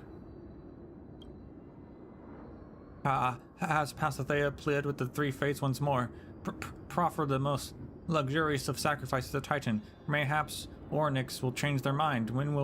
Then they will rewrite our fate. That's right. The way they are now, they're just feverish with rage. It's nothing more than one of their tantrums to frighten us mortals. Well, say something. If I told you that the black tide will kill us all and everyone will die, will you believe me? Of course not. After fighting the Calamity Titan for so many years, having to lie to those boorish common folk every day with new tale, at least let them live on with their supposed honor. Now you're telling me that everything we did was for naught? If I told you now that the black tide will not breach us, that we will all live, will you believe me then? We simply do not wish to admit it ourselves. So many cities have been decimated by time. Now it's our turn. That prophecy, how do we... Just do what you usually do. Oh yes, don't be in a hurry to leave. We'll still attempt what you said, to have Pasithea try again in hopes of destiny turning in our favor. You feel a wave of dizziness, as if Pasithea's emotions are penetrating time and memory right into your mind. I've tried everything, I really have, but it's no use, nothing will change. Black tide, the black tide. I will see it surging towards us. Why does destiny toy with us so? Ornyx, do you hate me that much? Nausea, vertigo, your sense starts to drift and muddle from successive shocks. The future doesn't even exist. All I can see is a pitch-black world, ruin, death, the maddened titan, and other fallen titans. If I can't change anything, why do you let me see these? Do you want even more people to wallow in despair like you? But why me? I haven't done anything, I just want... Someone is whispering in your ear, danger, stop. Is it Mem? You try to discern the voice, but an irresistible force is enticing you to close your eyes. Some memories exist in this world. Some of them are overly chaotic, even capable of reversely peering into the Watcher's consciousness. Unfortunately, your memo keeper friend haven't yet taught you that fact. Helpless, unprotected, only fear and fatigue are what assault you. As long as you close your eyes, let your soul sink into the ever night, and all those woes will fade away. Pasithea, open your eyes. What did you see in Ornyx's prophecy? The eternal, silent, lonely black tide. But this should not be your ending. Destiny will not treat you so unfairly. Do you think it still owes you a future? If you did not become the maiden, then would everything have turned out differently? Unfettered, free among the free like a bird. I might have become a craftsman, a scholar, or a warrior. I don't know. Craftsmanship is common for mountain dwellers, but who knows, you might turn out to be an excellent craftsman. The weapons you forge will behead monsters, and ballads of bards will forever laud your name. But all this will not come to pass. You are just Pasithea, destined maiden of the Temple of the Three Fates, a prisoner without dignity nor freedom. Now answer me, Pasithea, is Ornyx's prophecy? In Ornyx's prophecy, what did you see? You see the black tide swallowing the land, the death led by Thanatos brings decay and rot. Is it truly fair? Aqua's disciples, Circe's disciples, and Ornyx's disciples all are equally facing eternal slumber and death. No matter where you choose to escape, destiny is omnipresent. It will always follow in your shadows. Just like every time it did in the past, only darkness and death are left. Death and darkness, darkness and death. Where else can you escape, unless you offer up your soul to Thanatos? That's right, Thanatos, a sacrifice. Swallow those poisonous herbs. And then, the black tide arrived in time.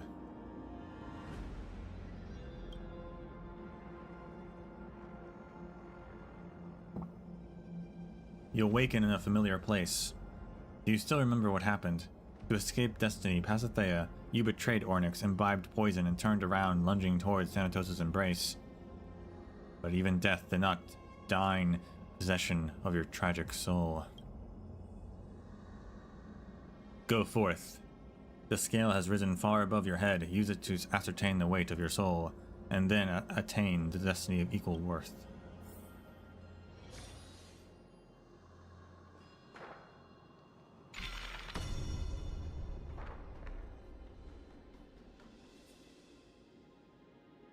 Though they have fallen already, the remaining judgments of Talenton are many and varied.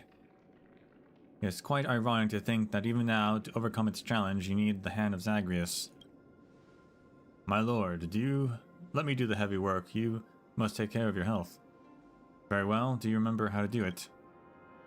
After all these years serving you, one thing I'm certain of. The celestial sphere that symbolizes the world should be on the right, isn't it?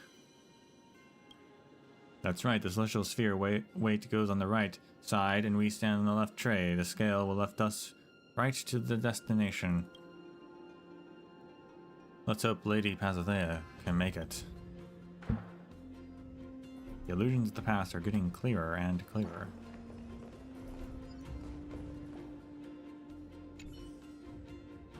Enter the temple and be judged by the divine scale. With the hand of Zagreus, place the celestial sphere that symbolizes the world on the right.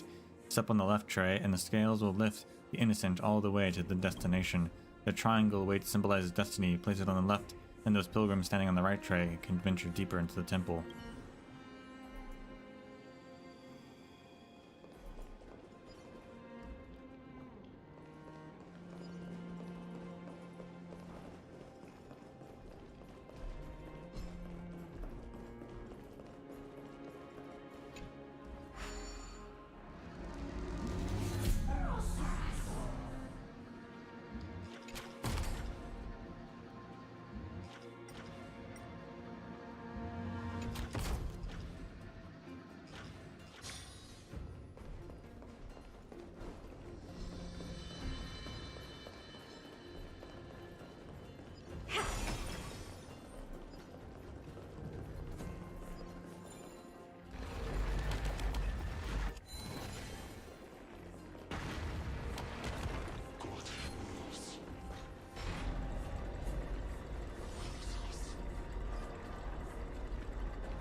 In the balance.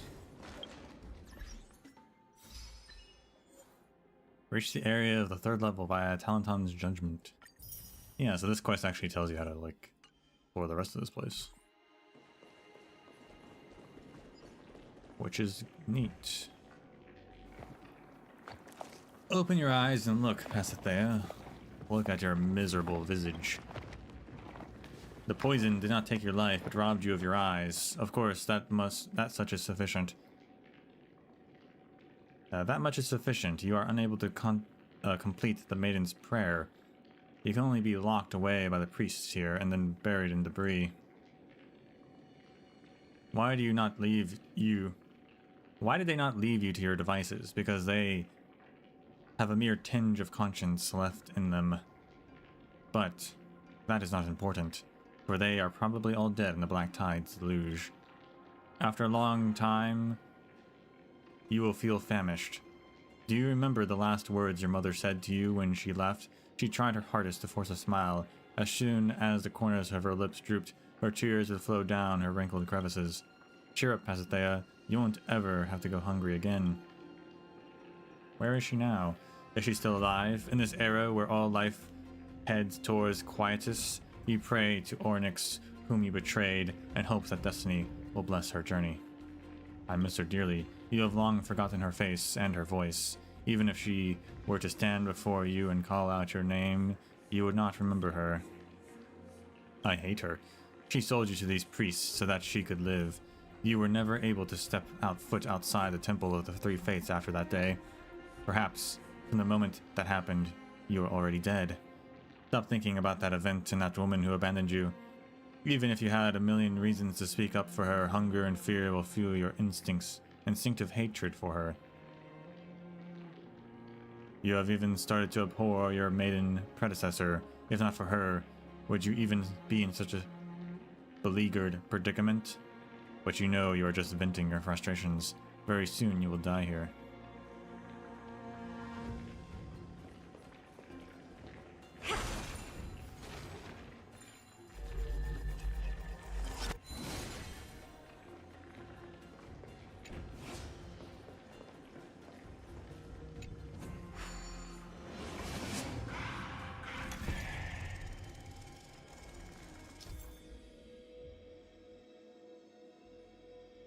Some doors are rather complicated. Only completing the image when both axes are aligned will allow you to move. Oh boy.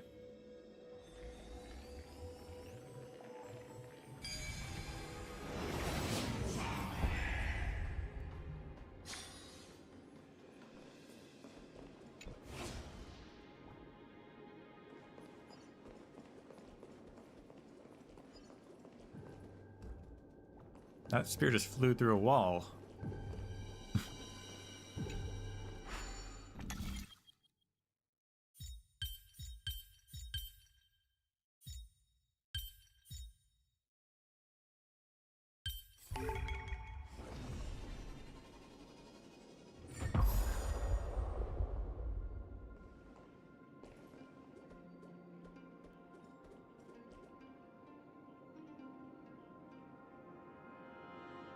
Huh.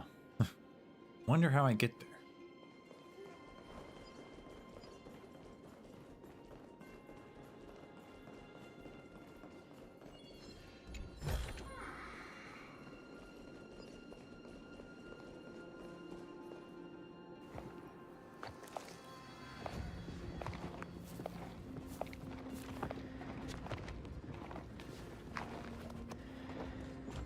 Who do we have here? Our esteemed maiden.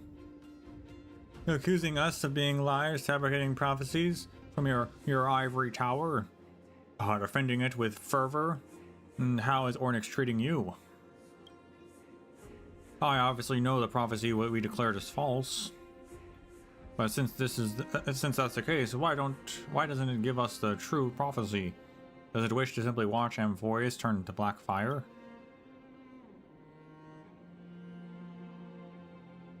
Old friend, no need to be so harsh with an innocent girl. Be it her, us, or the Fate Titans. We're all but prisoners of this abyss of fate. No escape, it is inevitable. I'll never accept such fate. Go, Pasithea, go witness your destiny and make a choice for it.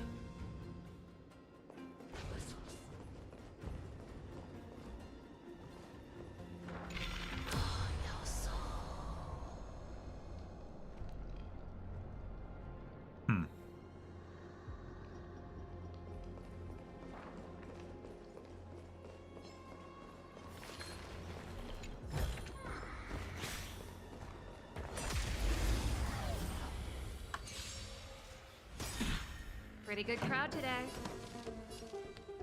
Turn it up! Ready to lose yourself? You can fight it, or rock with it!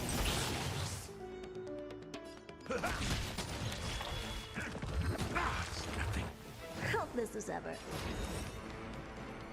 Open sesame. We have the upper hand. Curiosity. Endless riddle. Nothing but a boy. Ready for another? Never seen perfection before. Expand your thinking. Watch it grow. Keep up! That's what you got? I don't have time.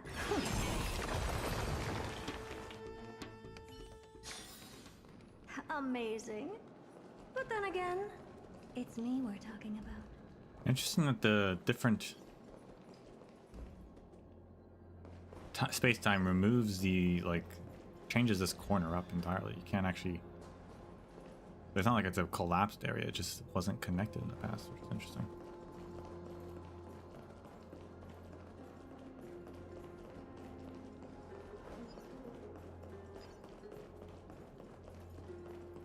Don't know how to get to that one thing though. That now the scale's broken, so it's gotta be the other space-time.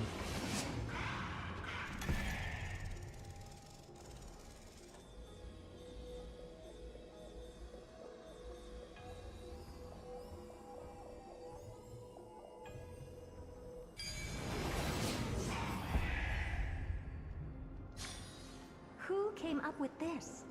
Seriously, go rewrite it. Oh.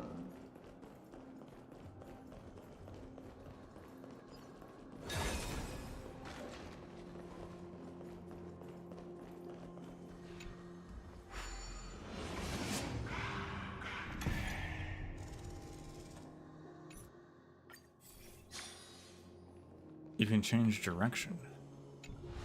To where? Oh, to down. Oh, snap.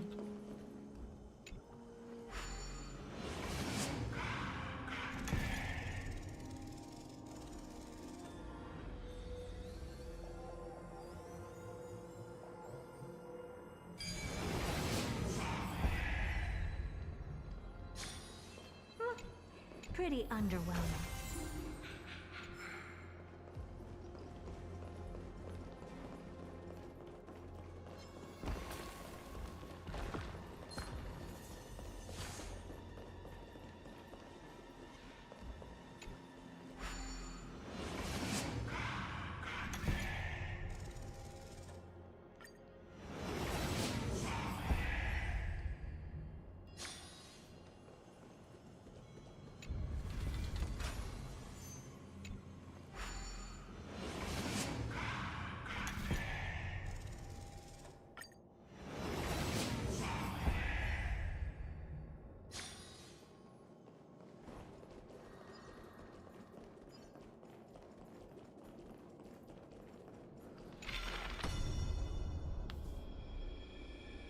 The jumping thing they have there, where you jump around the room.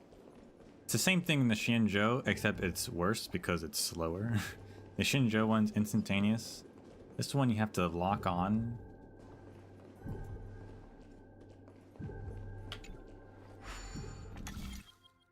It takes so much more time.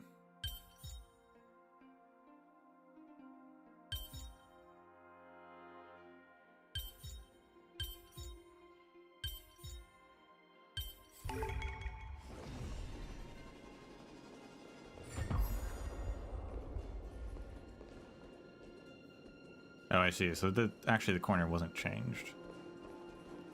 If there's a hand of Zagreus though, which we need to go down to activate. Yeah, so this quest actually is how you get the elevator working too.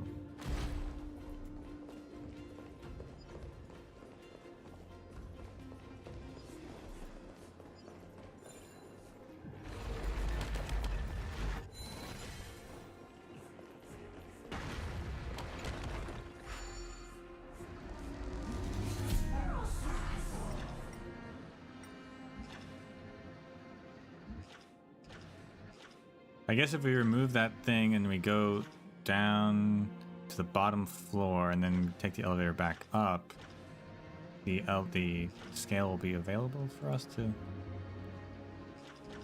use.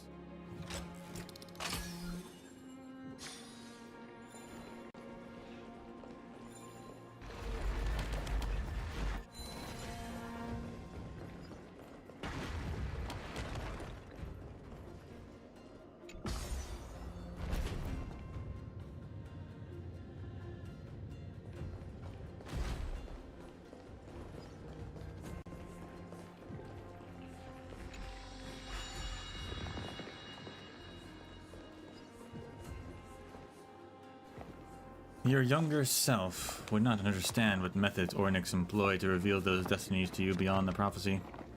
Ever since both you two kin passed, this could be its most generous revelation, its tragic scene reflected in your eyes. Locked in the depths of the temple, choking on poisonous herbs finally buried beneath debris. What you have experienced is but a nightmare of the future you encountered in a stupor. As long as you allow lies to flow from your lips, you will embark on a path toward another future and escape this tragic destiny. Child, what choice will you make?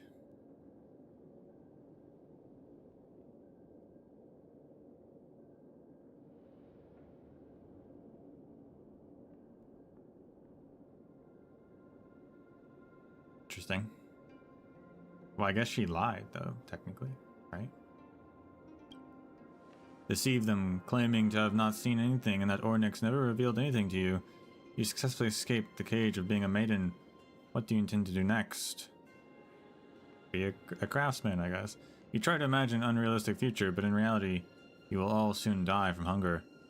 The food in the house has already been depleted, and your mother is enduring hunger to protect you from it.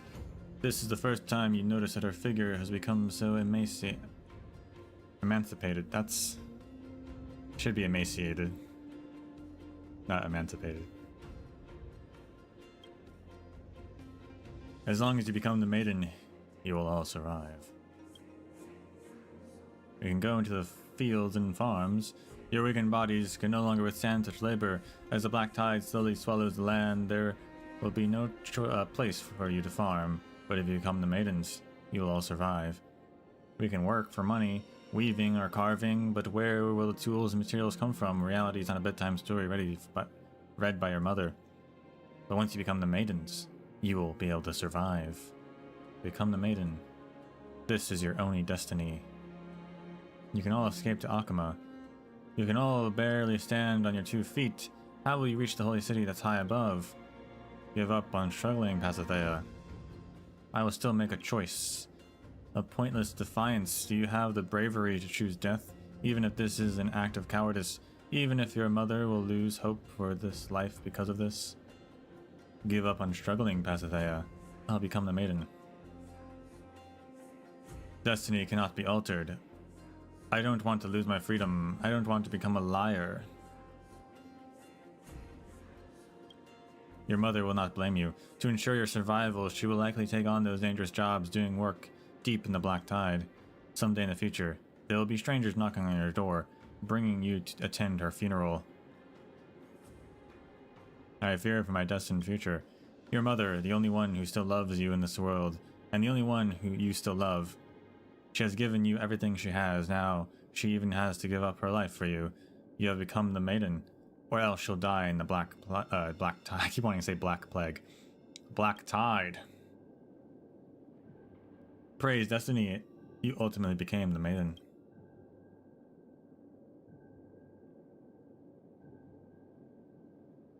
As time marches on, the black tide and death both arrive at the moment fate reveals itself. Pasithea, you're going to die. As she loses consciousness, the memories of the past gradually faded as well. Suddenly, you hear a familiar voice calling to you. That guy, that guy. You're finally awake. Got caught crossing the border. You were walking here in a daze, and that scared me. This must be the final echoes from beyond the sky. Bring them to Pasithea.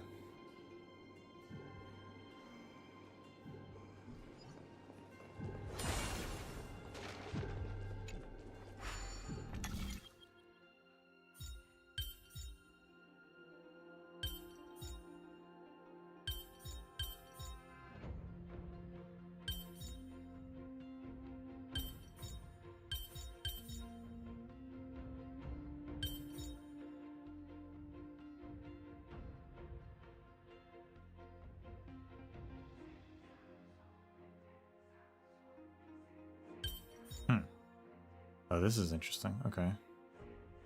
How does this one...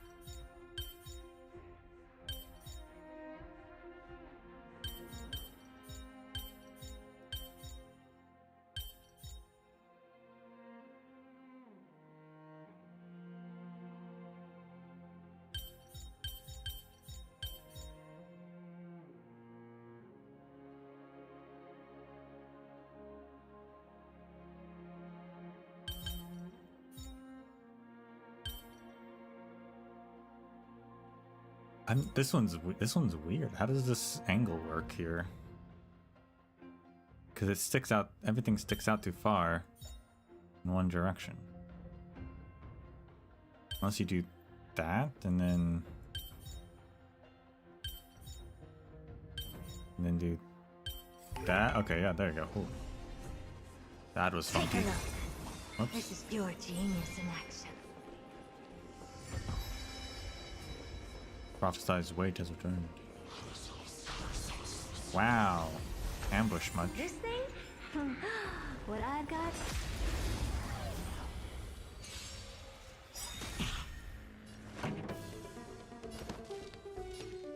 Keep up!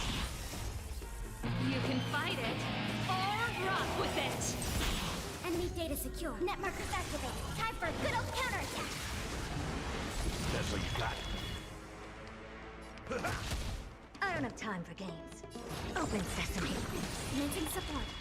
Curiosity. Endless riddle. Luck Nothing but a boy.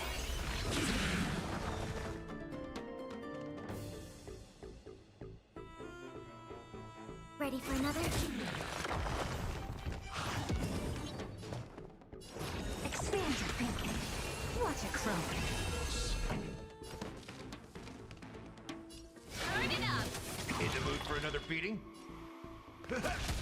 Slice like a good, my friends. Indulge yourselves!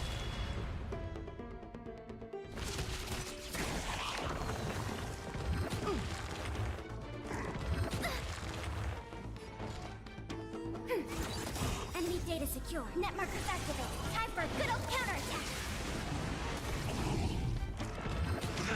Confidence.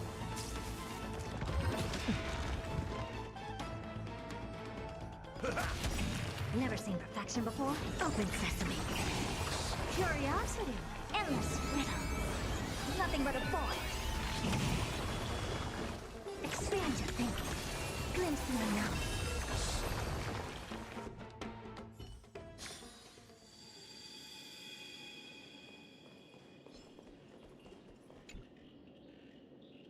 Our gray-haired warrior friend racks their brains the whole way over before finally making it to their hidden treasure vault. Riches beyond his wildest imagination await.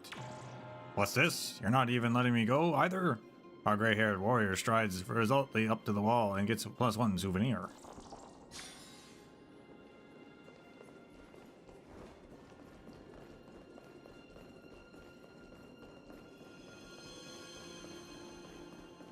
Does this go back down ever? So we have to use the hand of Zagreus to get that back down.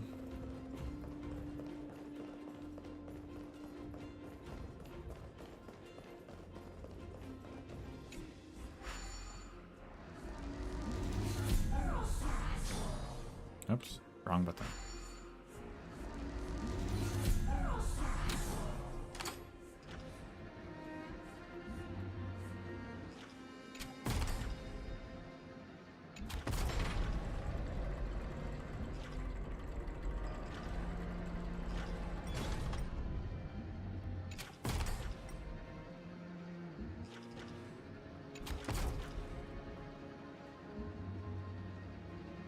Well, that didn't go as far as I thought it would.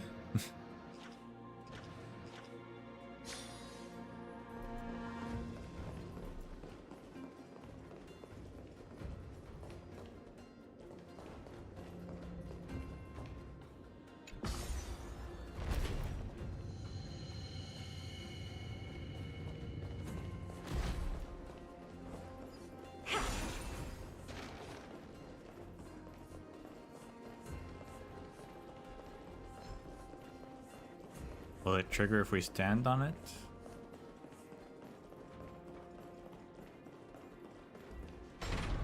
Yeah, okay.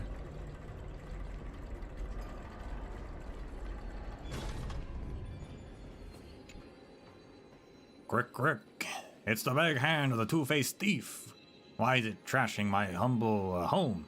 Why do they have to disrupt my peace and quiet? No, the wall just vanished out of thin air. Don't tell me that that's the black tide. I need to flee quickly.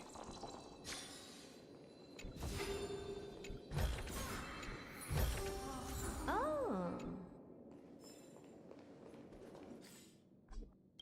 And that's all of the treasure chests. Nice.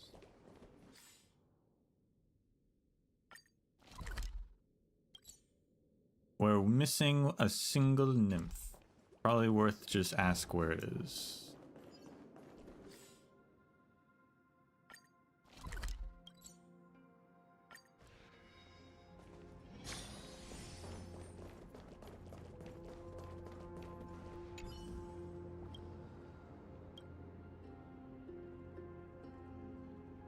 Provide a shard.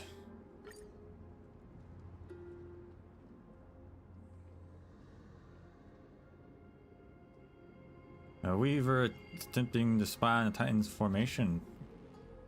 It has infiltrated the head of the divine statue. Oh, it's over there. How'd I miss it?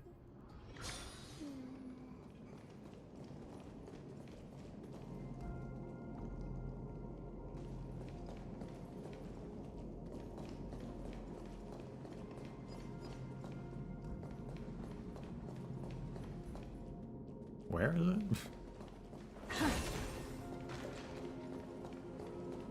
Oh. Oh, it's there. Oh my goodness. That's pretty hard to see. Have you seen the face of the Titans? A long time ago, a sage once said not to stare directly into the face of God, yet just take this hooded figure, for example. It has no face whatsoever. Good spot for the emoji. Aglaia texted me now.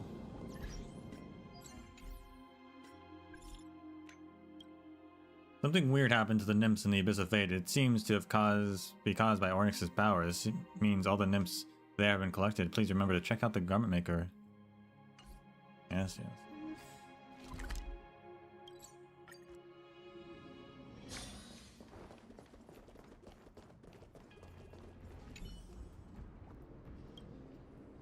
I've gathered all the nymphs. Thank you, esteemed guest, and now I shall begin to unfurl one of the many prophecies. The gold threads solidify around the mannequin, creating a cocoon.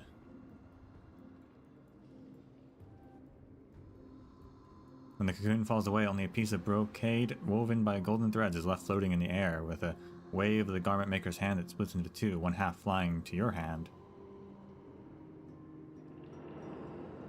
Let's see, in the blemish of the night, wherein reach not the dawnlight of the macro-drakon, struck the temple, leaving flames untemperable. As expected, an obscure scribble of a prophecy that may yet take time to decipher. If you're interested, you might be inclined to interpret it. Thank you once again.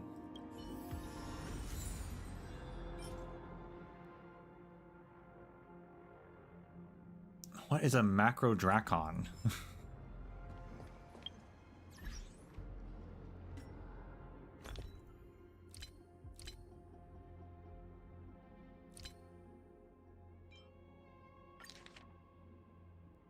In the blemish of the night, wherein reach not the dawnlight, the macro-drakon shattered the temple, leaving flames untempered.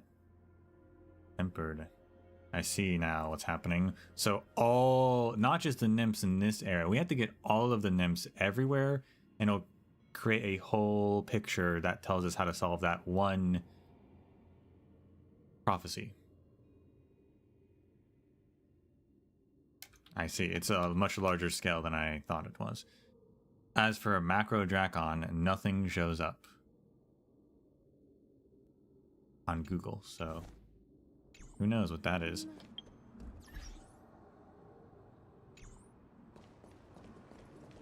But we have to do all the nymphs everywhere, I see. Okay. How close are we on that? I don't know. Astrocrimnos? 17 out of 20, we're pretty close. Vortex of Genesis doesn't have any. Blood Battlefront. 16 out of 20, pretty close. Akama. 17 out of 20, we're pretty close everywhere, actually. Also, 16, 17, 17. What a coincidence as well. Alright, back to Akama.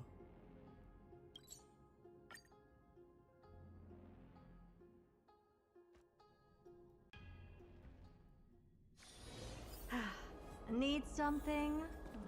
If not, then I'll be leaving.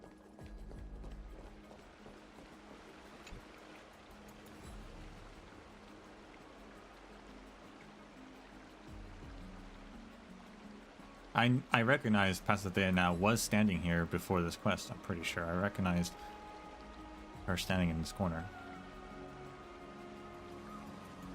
Is that you? I heard your footsteps, and it sounds. I've brought back the echoes from the sky beyond. To think these memories are still held in Ionopolis. Never had I imagined I would recollect my past in such a way. Onyx's kin, let's hope we find them from these tests. Pasithea gently places her fingertips in the back of your ear, and the echoes flow into your ears, carrying her confession with them.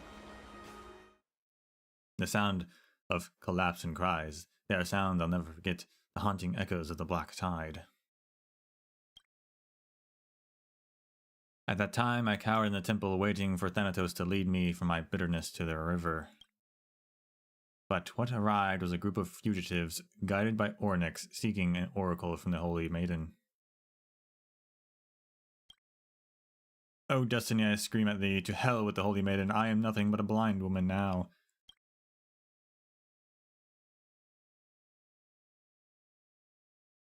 Yet, like the priests, I forged an oracle. In the darkness I clung to my childhood memories, barely piercing together the path that would lead to Akama. Then I pointed to the sky and said to them, "Move ahead, the Time Titan has delivered a prophecy. We shall overcome the barriers of death and reach the holy city of Kefali."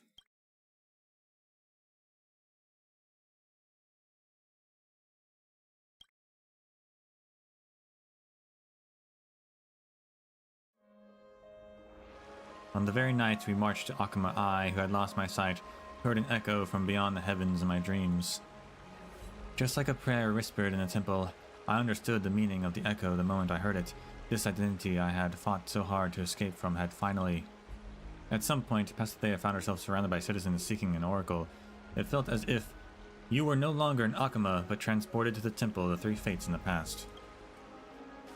"Oh, Lady Pasithea, please look at me. Did you see my destiny from the Titan's revelation?" "High Priest, please tell us, what order did the Holy Maiden receive? As for Yanisopolis, no, the destiny of Amphoris, what would it be?" "O great Oracle Dream Mother, I come not with a wish, but simply to offer our heartfelt gratitude and deepest respect. Fate, glorious fate, will protect us. We will eventually triumph over death and strife. May the gods' gazes shine radiant over our glorious advance. Reveal to us the oracle, and we shall dedicate ourselves fully to the prophecies of the Titans.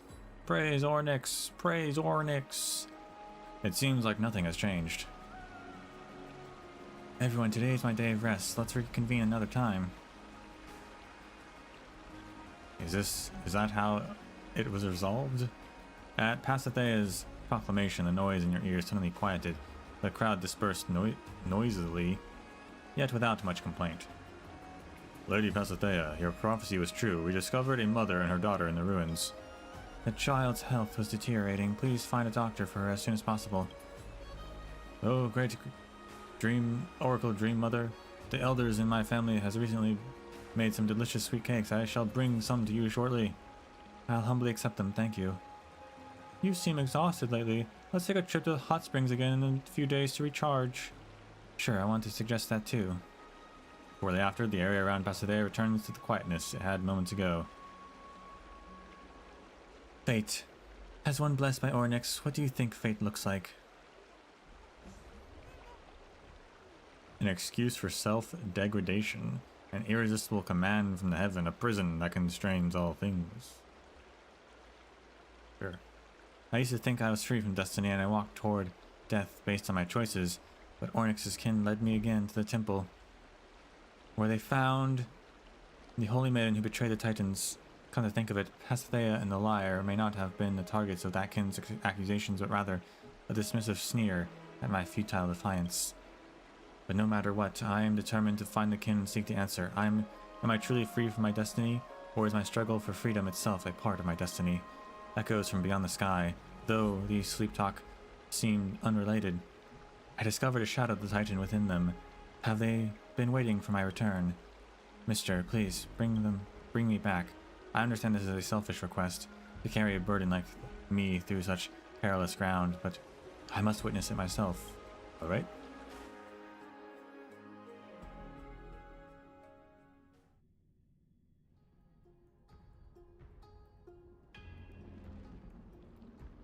You carefully support Pasithea, stopping and starting along the way, reaching the location revealed by the voice from beyond the sky. A familiar touch. When was the last time I stood here? I can't even remember. I have stayed here for many years, but most of the time was spent in the depths of the temple. The time truly spent on this land has been rare. The truth is right before our eyes. I can already hear its voice, but... Are you nervous? I'm fearful. If I really never once escaped destiny, If Orin trail of them then watched me receive their salvation, I don't know how to face it all. Destiny has already changed. Yes, everyone at Akama is still waiting for my return. Unravel the final memory. Let us witness the true face of Ornyx's kin.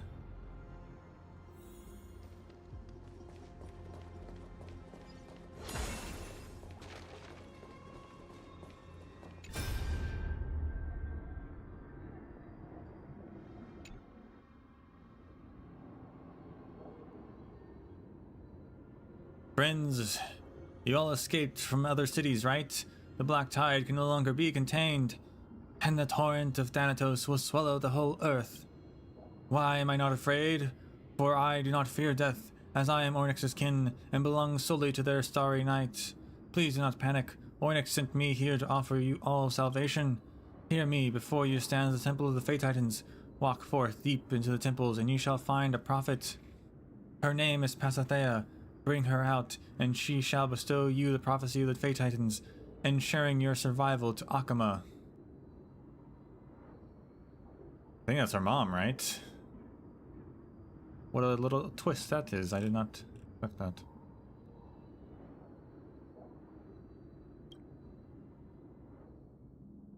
In the world beyond memories, Pasithea is listening to the sounds here. You can hear her breaths become increasingly frantic. Ornyx, the almighty Fate Titan, I beg not for your forgiveness for my sins. I am the most despicable of liars, and for my own selfishness I sacrificed the lives of many innocents. But if I kept my silence, who will save her?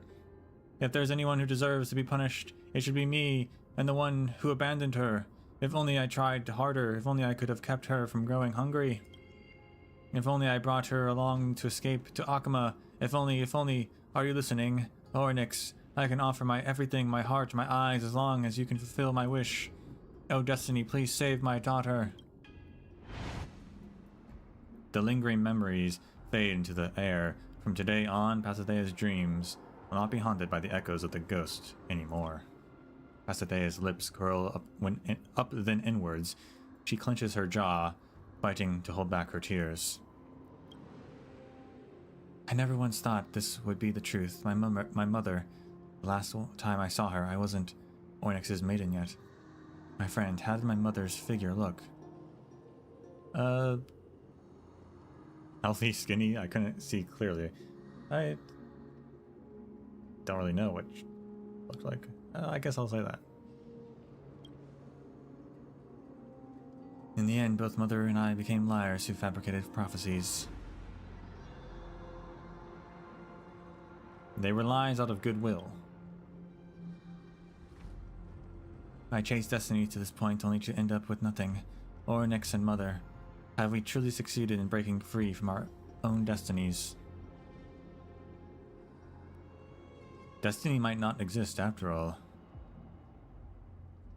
How ridiculous. This question has bothered me for years, yet when I discover the truth, I realize that all these are no longer important.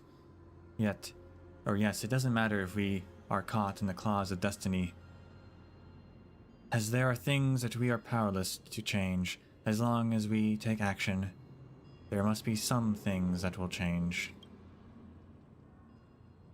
Among the ruins, Ornyx has never revealed to me the world after the Black Tide. Even if it's blind hope, I also wish to believe that it was I who chose destiny, not the other way around. Mother, I am very happy now, but I can no longer hear your voice in my dreams. In the future, it might get a little lonely.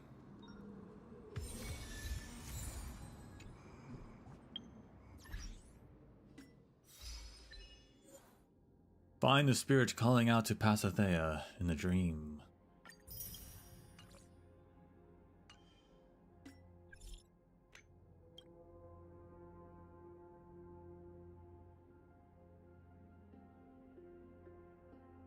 Little Gray, what did Pasithea say? Lift your pillow. She asks you to lift your pillow, and that's it. It can't possibly be there. We've looked for it high and low. Ah, found it.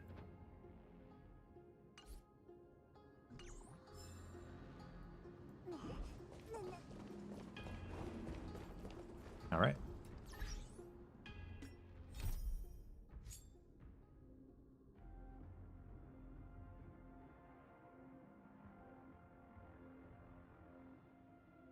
So the next one is find Avilius, whom I saw just a few moments ago when we were in the plaza. Yeah. Also, I want to turn in my stuff.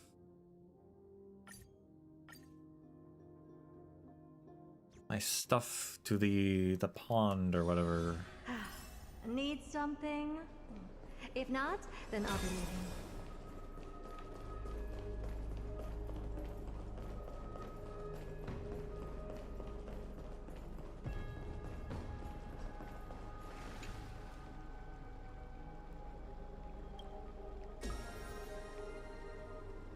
Ah, absolute bliss, the pinnacle of bliss. Such long-awaited satisfaction. Thank you, my dear. This ambrosia has sobered me up a little. The visage of your reflection is so good-looking that I can't help but get all stirred up. I think I'm very pretty, too. Time. How long has it passed? Ornyx, you move fast. This starry sky, I see. She still hasn't given up. You are also a fool in this banquet. Dance hard, then. Indulge hard and waste time hard.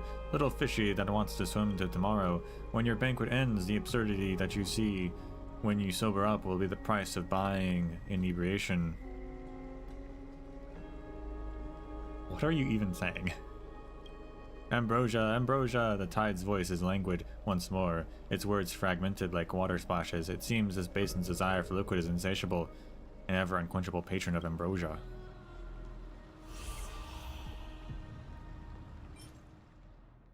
So at the max level, we get a treasure gadget tool that can be used indefinitely. After use, one basic treasure location will be displayed on Amphorius' maps. Oh. How nice of them.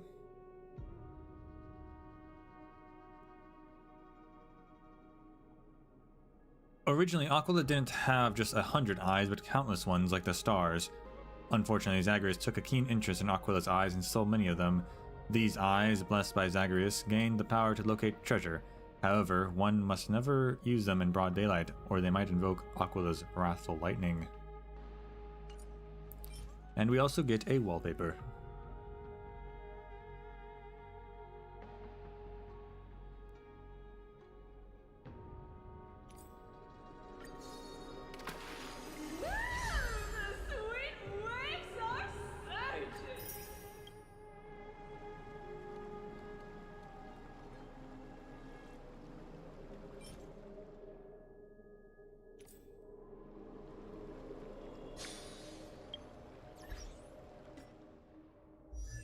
Did we not get or did we get an Eidolon?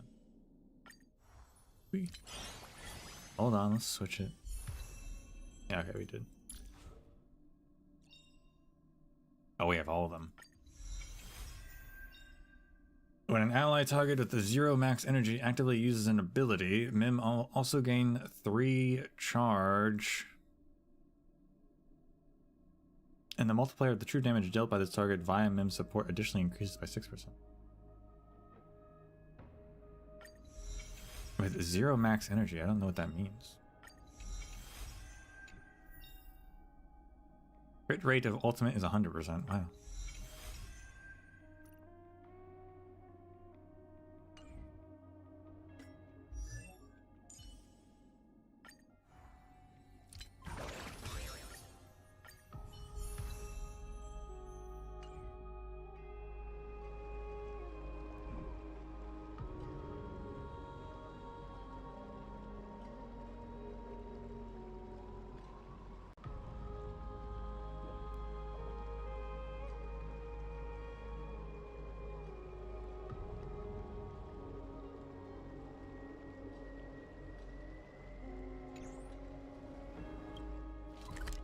Alright.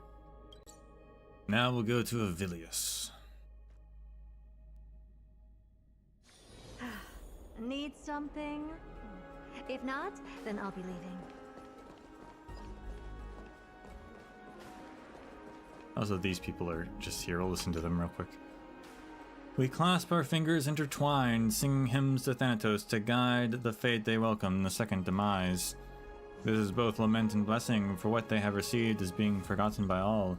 Oh, once individuals of renown, now nameless souls lost to memory. May you embrace peace, may you be remembered. In the end, at the dawn of Genesis flowing once more.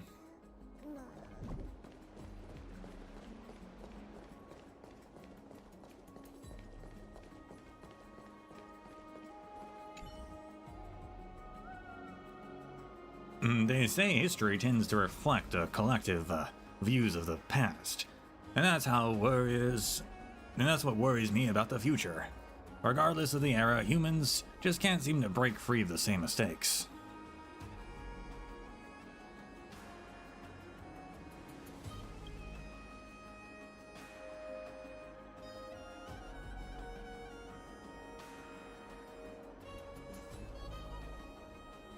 But hey, don't stress too much. As long as there are Christos heirs aiming to overthrow and become titans, and there are still ordinary people like me pretending to be devout, Akma's vibe won't be too suffocating. Especially if they claim to worship the Thanatos.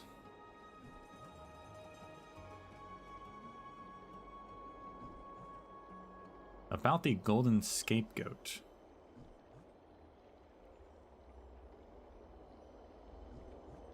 Shush.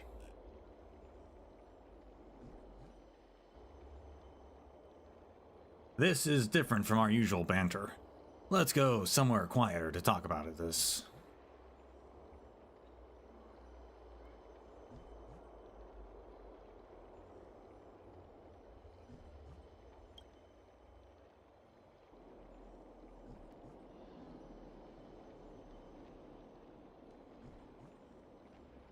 But I guess you're the partner I've been waiting for. This is great news, excellent news. A village takes you to a relatively quieter corner.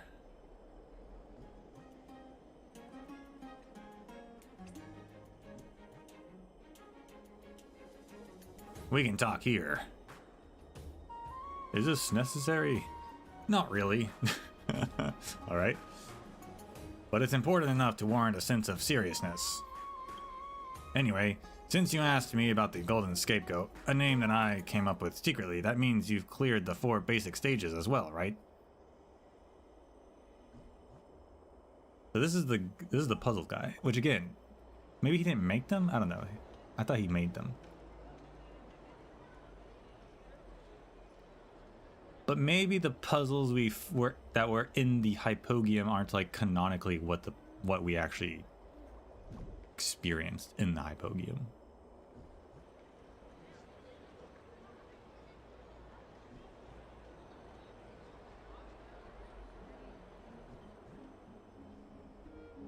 Yes. Yes, I challenged him too, and was fortunate enough to pass the ones that weren't so dangerous. That's how I got this, the translations of an ancient Titan language that we can hear when the challenge starts or when the world is illuminated. Or maybe he didn't make them, he just also... How did he get our number? How do we know we were doing it then?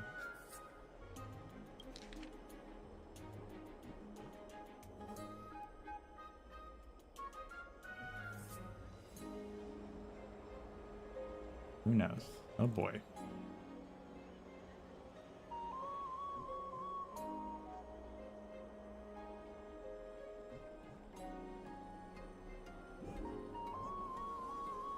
Number 1, bundle dried fennel branches tightly. Then let it fully soak in olive oil. That is how a handy torch is made. Growth, decay, and sprouting once more. They were once unrelated to the civilized world, yet given a name by the unreasonable and then burned to ashes again. Let the stela amid wild brush commemorating divinity. There must always be a lamb framed for sin in this world. The traveler, though, thought as such. Fire and light are the embodiment of that sin.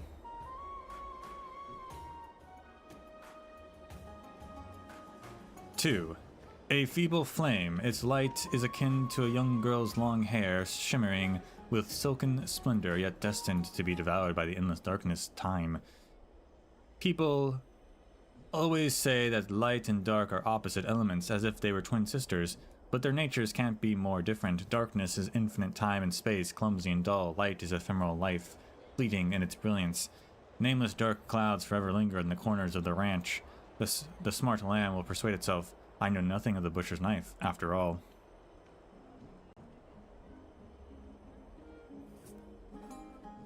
3. The sky has crossed the great sea, the storm stirring, crashing waves against the coast. Where broken ivory rocks are strewn over the black reef, like lichen grown out of salt. Those are the vestiges of dismembered tides. The traveler sinner rides the waves from their lamb, or with their lamb in tow.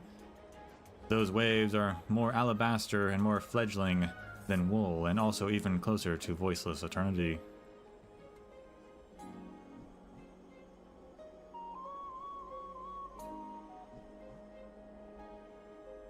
Number 4. One can imagine a bird's warble by picking up a feather. Therefore, a feather is a singing bird. One can imagine a dolium's figure by picking up a ceramic shard. Therefore, a ceramic shard is a dolium, and one can similarly be filled with nectar. One can imagine a traveler's home by seeing them. Therefore, a traveler is their home. Where one can touch the rainbow, speaking at the ranch. God wishes to see the world, thus came darkness, light. What? I don't know what any of this meant. Well, the first one kind of made sense.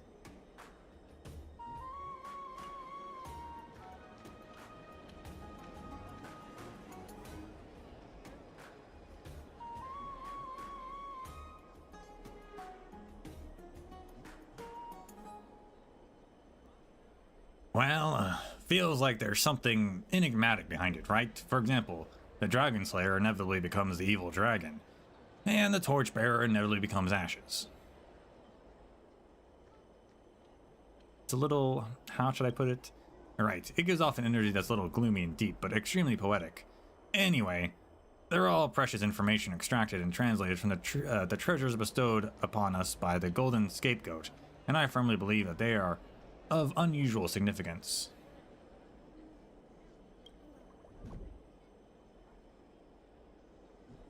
Just look at the first stanza. First, or fire and light are the incantation or incarnation of that sin.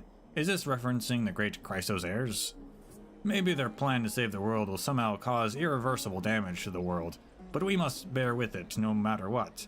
Are they hurting because of it? But are unable to explain anything to us mortals? Also, in the second stanza, after all, I know nothing of the Butchering Blade. The source of the information seems to believe that an unseen power from the mysterious domain is threatening the world, but what could that be?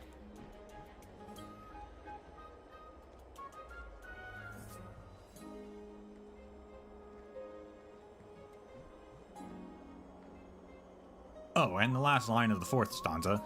The god wishes to see the world, and so darkness, light, came into being. The scholar was unable to precisely interpret the meaning of the Titan word here, and it contains two opposing interpretations. What does that mean? Could it be that, in the ancient Titan language, light and darkness, and also time, are represented by the same word? The scholar and I couldn't come up with an explanation that withstood scrutiny, but maybe the only way for us to answer it is to record more such whispers from the different challenges. But that might also bring about more questions. I guess the puzzle is about light and dark, isn't it?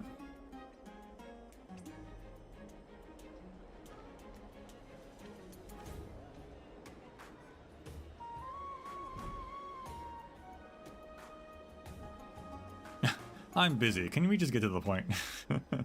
Basically, I think there's an incredible secret hidden in the Golden Scapegoat, but no one knows what it is, including me.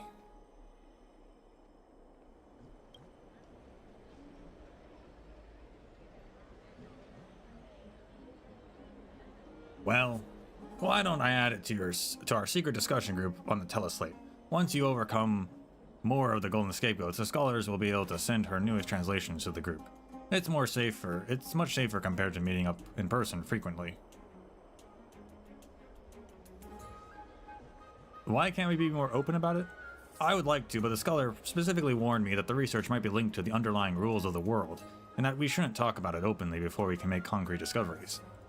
Anyway, people might start suspecting us if we stay here any longer. Let's talk on the teleslate next time. Don't mention this conversation when I see you in Kefali Plaza. Because my NPC dialogue for that hasn't been programmed. It's all a simulation.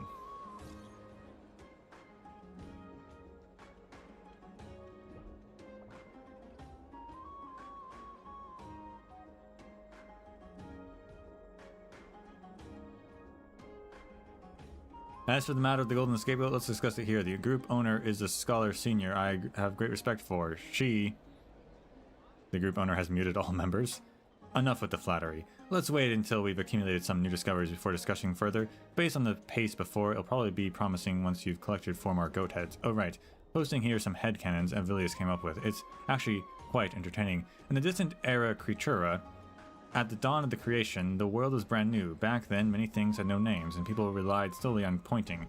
Sheep were not necessarily sheep, and humans were not necessarily human. At the same time, there may not have even been fire. People ate raw flesh, and in their brutality, might even have resorted to cannibalism. Later, a hero or heroine stole the core flame from the Titans, who had no such intent to give fire. Thus, those who feared fire became sheep, and those who did not become human. But this hero remembered that in the past, there was no difference between humans and sheep, so they wore a sheep mask ever after, as a punishment for creating a divide between shepherd and sheep. Even though they brought civilization to humanity, in nightmares deep in the night, he or she has become the darkness itself, endlessly pursuing and hunting themselves. Surprisingly profound, don't you think? Okay, so that's also like the game, right? Okay. Oh, and that gave us a book. Another surprise book, huh? A lot of books tied to quests and stuff.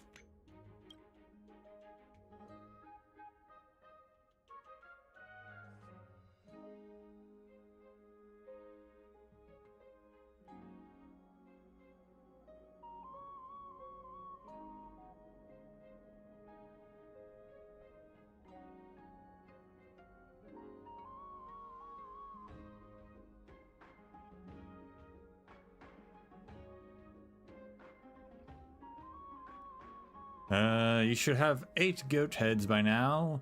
I've just completed 3 new sections of analyses on my end, so I'm slower than you, but I'll catch up soon. Actually, the recent goat heads contains more than one segment that can be deciphered. Anyway, here we go. Here's another of Avilius's headcanons. I think he should give literature serious thought instead of mysticism. When the Black Tide first appeared in the world, people were deeply terrified. They had been shepherds for so long that they had forgotten they too could be hunted and slaughtered like sheep. At the end of the era Chrysaea, humanity faced an unprecedented, all-encompassing defeat. The old heroes had died, while new heroes had yet to be born. Everything was in disarray, and all hope seemed lost. The once thriving civilization now cast a vast shadow, and those with ambition could only chew on an ashen bitter fate with decaying, cavity-ridden teeth.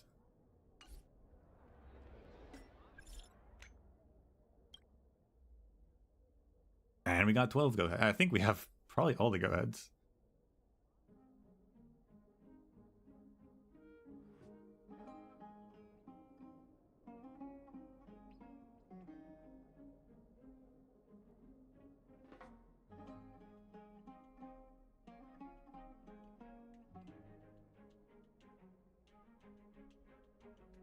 Did you get 12 goat heads already? My output is still 3 sections.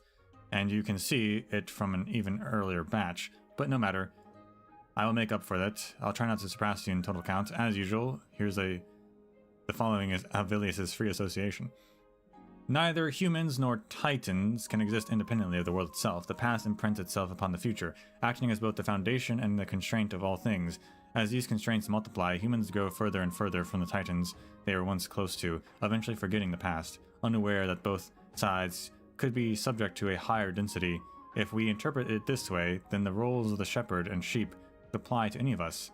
They could even be the one and the same, just as hinted in the opening passage.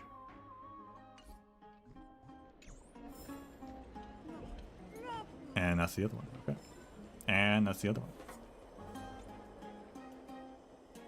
A lot of them.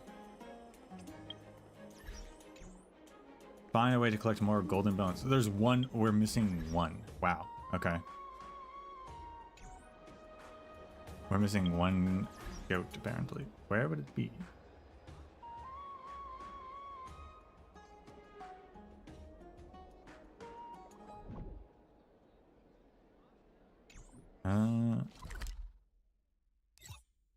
Probably in... it's got to be in one of the Crimnos. Probably blood-bathed Crimnos.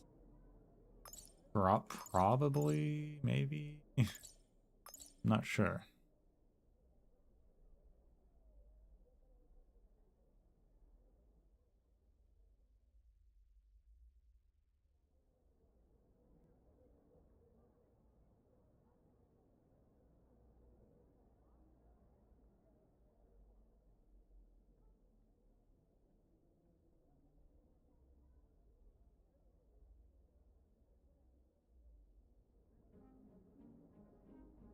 I'm not...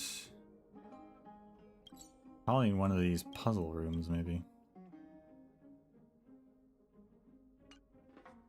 We did just get through all of Yianopolis. I think we're safe there.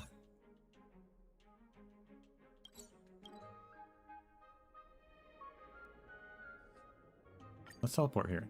Teleport to the arena. I don't think we've explored the arena really.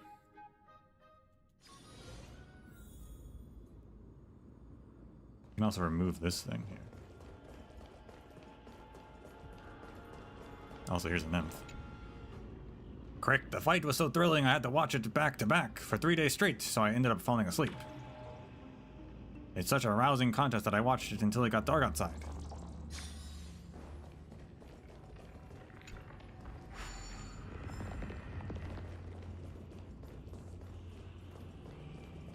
That's one more nymph. So... Well, there's nothing really here. There's, however, a chest.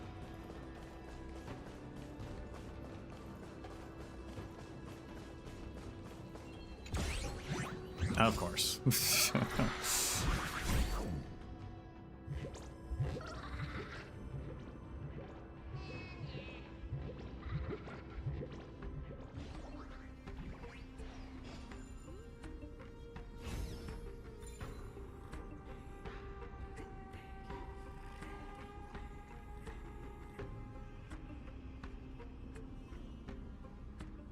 Where is it? It's over there.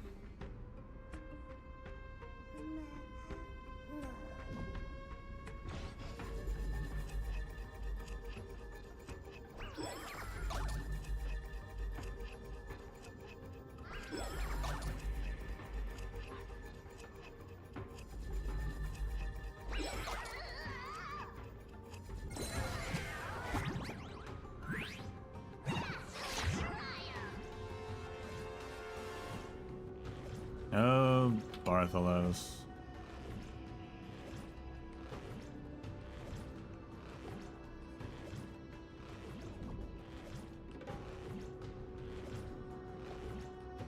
Oh, I was wondering who could have broken into such an uninhabited place. I guess seeing you here, it all makes sense.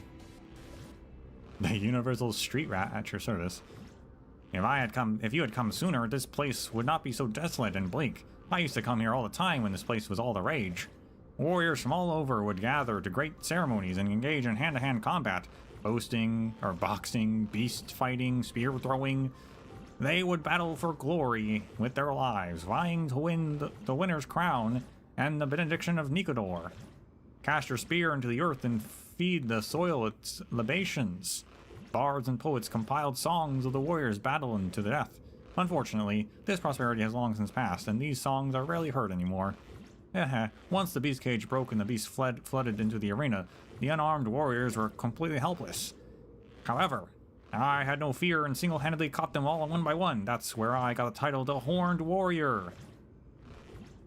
Now that's a little far-fetched. What? You don't believe me? Look, like I'm gonna have to prove my strength to you.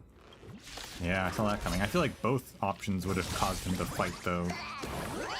But maybe the first one wouldn't. Maybe the first one was so insulting he'd actually cry or something. Keep up! Ready to lose yourself? You can fight it or rock with it. That's all you got? Price like a good fruit, my friends. Indulge yourselves!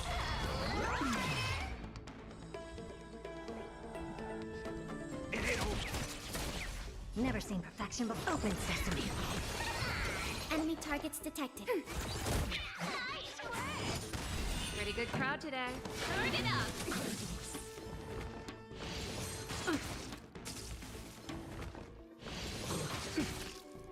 up, let's see ya. I don't have time for games. Expand your thinking. Curiosity. Endless riddle. Nothing but a boy.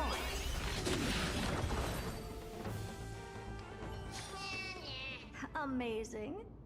But then again, it's me we're talking about.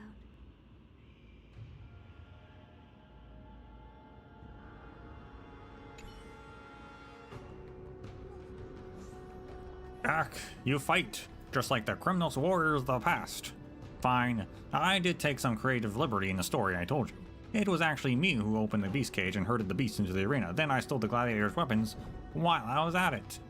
Although, it was a truly brilliant battle. The audience was packed with people all roaring and shouting. I bet that great buffoon Nikodor enjoyed the show a lot too.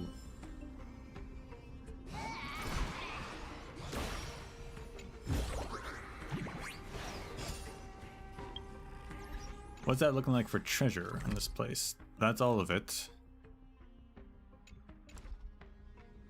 All the treasures. Bloodbathed Battlefront Krymnos has a few treasure chests left. I actually tried to do that off stream. They're all like located in this circle area, but they're apparently tied to a quest. So even though they appeared on map with Herta's ability, they weren't actually there. They only pop up after doing some quest. So we'll have to do that quest at some point. Oh, with a strange laughing sound, a nymph appears from the shadows. Oh my goodness.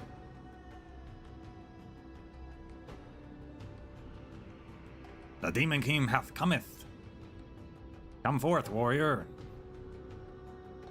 Pay your respects to the Kraken Demon King that rules darkness and face me.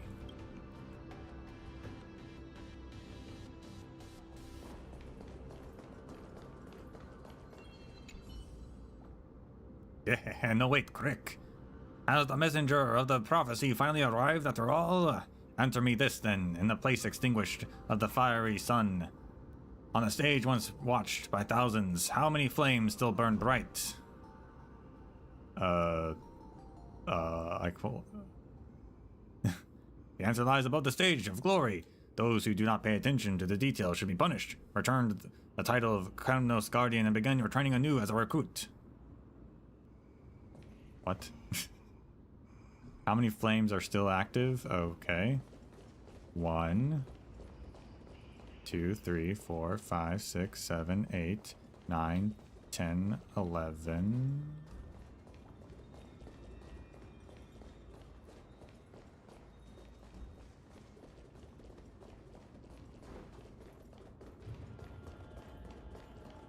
He's gone.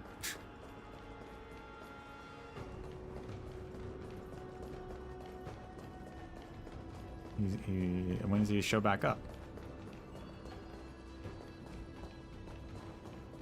I don't know.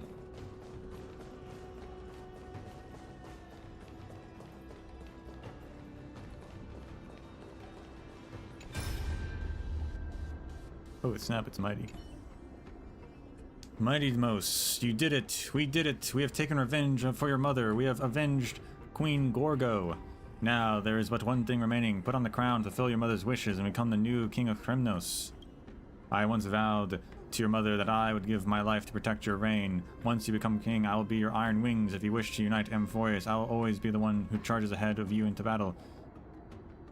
Master, do not forget the position that we are currently in.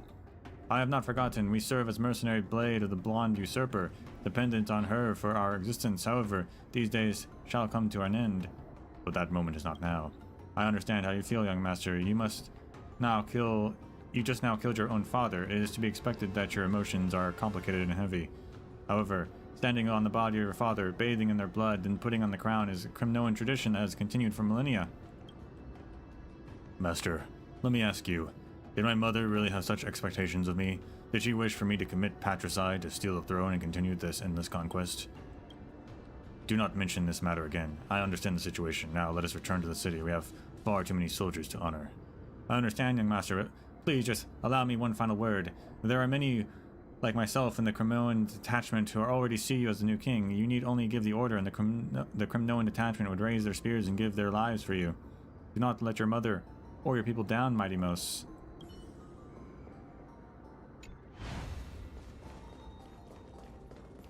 If we teleport, does like... We probably have to teleport maps. Because that's usually how it works. So we'll teleport and then teleport back and see if that nymph shows up.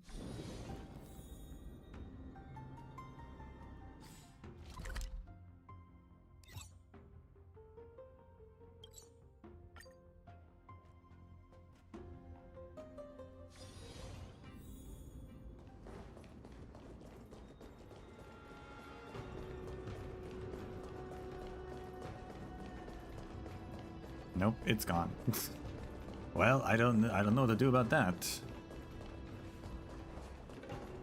All I did was walk over there.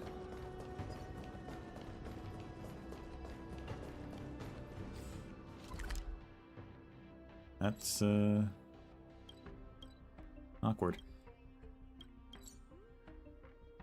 Yeah, I don't know where if the last puzzle is in this area. Maybe it's in Battlefront. I feel like I explored all this area.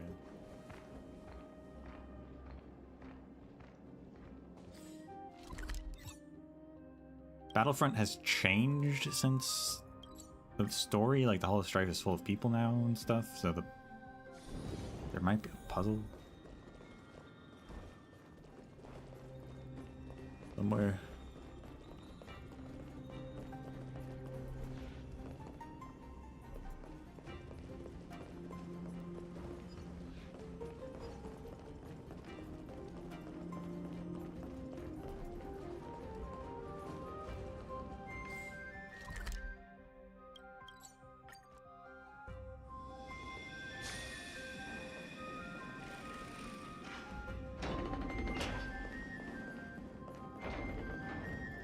Although I feel like I did all the puzzles.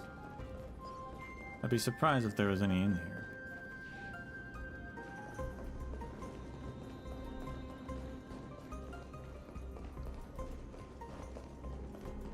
I'm probably gonna have to look up the maps and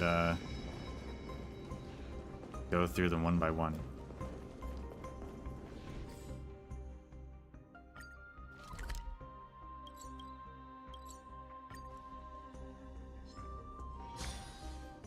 Chisel Zone.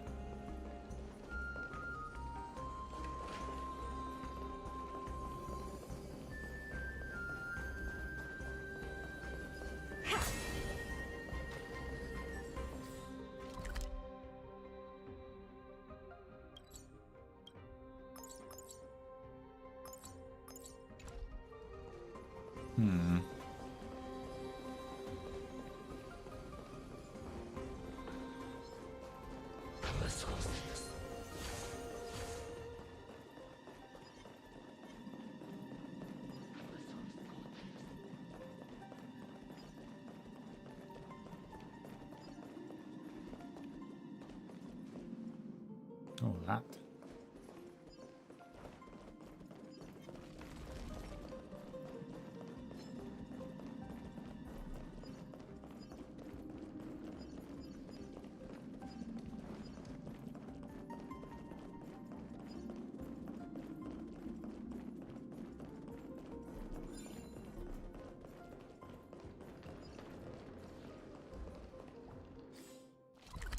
Yeah, I don't know. Okay.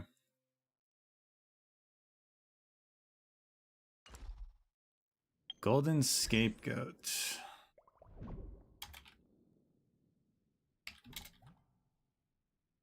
Number, 16, but who knows what number it actually is.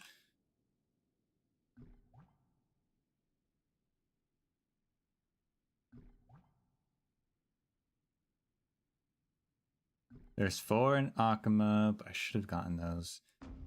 Okay, we're in Blood-Bathed Battlefront, so we'll start there. There's only 3 in Blood-Bathed Battlefront, actually.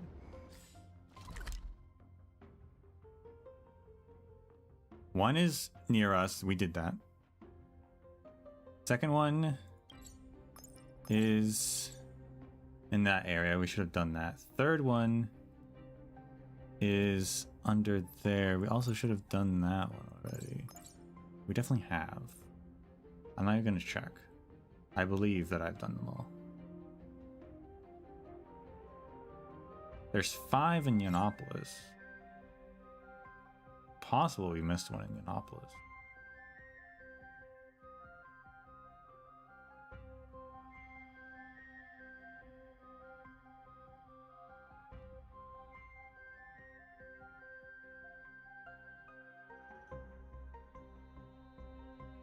Actually, no.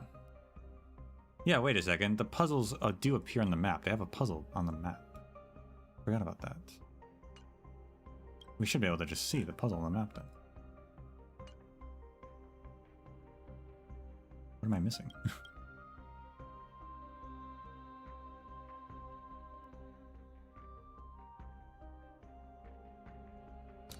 Could be in a different time. Golden Scapegoat. There it is. It's in Yianopolis in the dawn. Okay.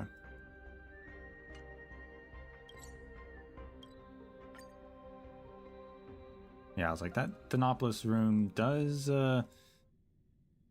have multi layers, multiple time zones. It's in the dawn area in the back.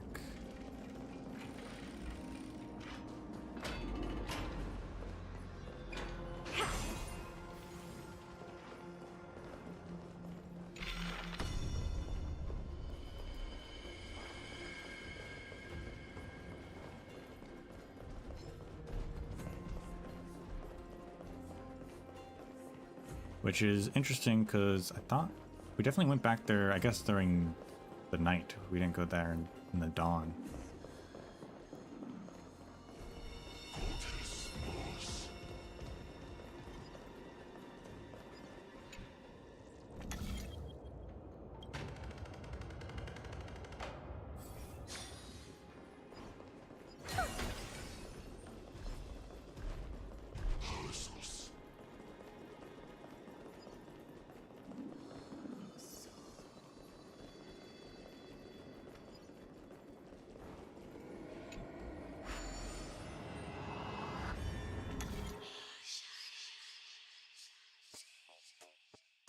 Nine moves, and we have to hit. Okay, wow. So this is like that one where we have to hit the bottom right button so that our ghost, our shadow will fall, and then do the then all the movements on the next layer.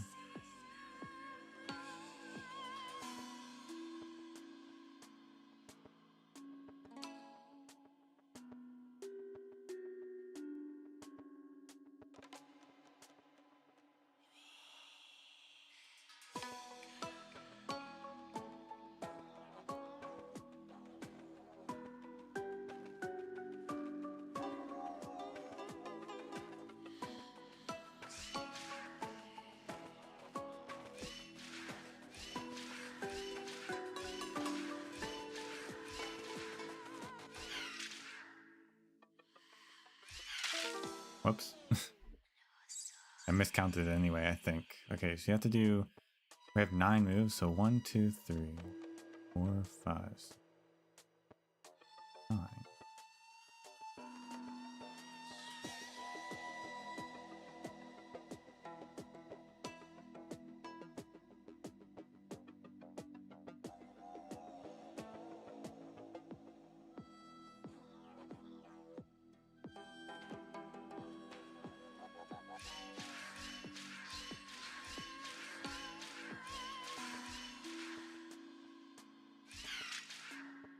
I think I'm miscounting something. I'm not sure why I'm...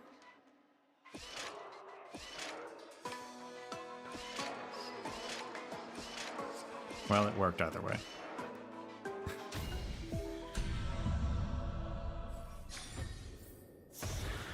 I was definitely counting wrong, but I guess it still worked out, so...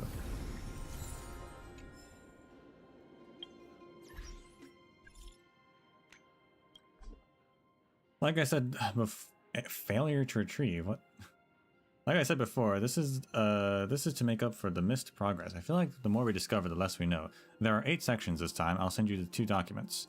Also, what you just completed should be the final challenge that we know of. Avilius will pass you the information extracted from the ladder. Oh, right. He's been learning how to assist me lately. If I unmute him, he'll spam in this chat again. You know what? Since this is the last one, it should be fine if you look for Avilius yourself. He's much quieter in person. But personally, after we're done, it's best not to engage him in playing conspiracy games, even if this research is valuable. It seems none of us would figure out what exactly happened in history long past.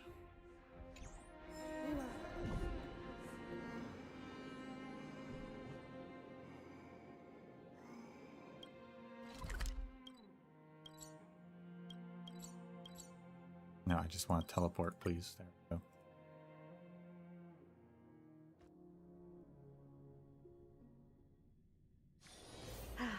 Need something?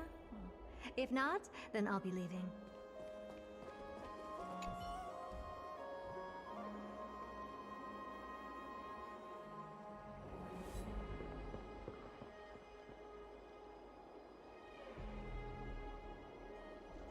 They say history tends to reflect the collective views of the past, and that's what worries me about the future. Regardless of the era, humans just can't seem to break free of the same mistakes. But hey, don't stress too much, as long as there are Chrysos heirs aiming to overthrow and become titans.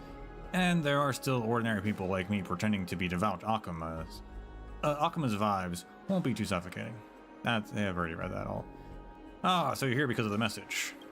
To be honest, I don't agree with that scholar on whether we can discover unknown secrets of the past from these challenges. Well, what do you say? Should we go somewhere quiet like last time? Just give me the last stanza. Alright, you can have it. This is the last known stanza. I hope it quenches your curiosity. He actually did it. Wait, now I kind of actually wanted you to tell me stuff. Hold on. Go forward and I'll find some concrete evidence to convince everyone.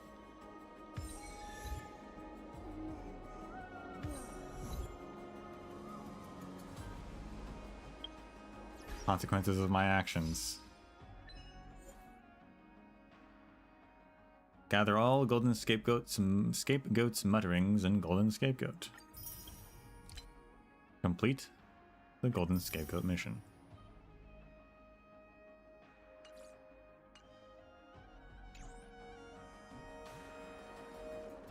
Well,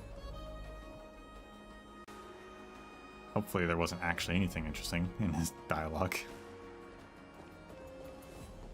Guess we'll never know.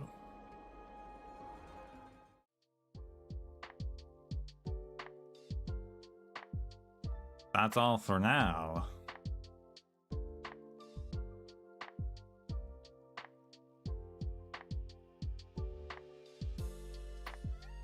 We got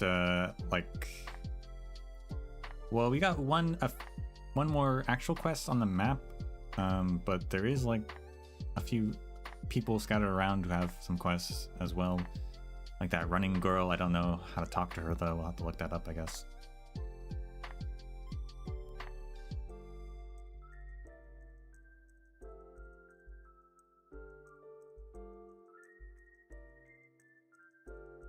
Still no obvious signs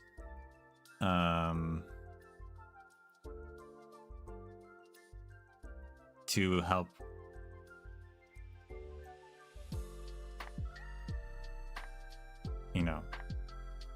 prove whether or not this place is a simulation. So I still haven't really seen anything else that's like super obvious. But I'm still convinced, one way or the other.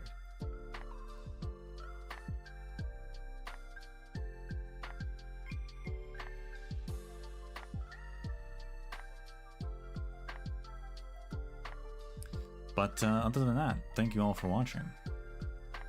And until we meet again, may the sands of time treat you well.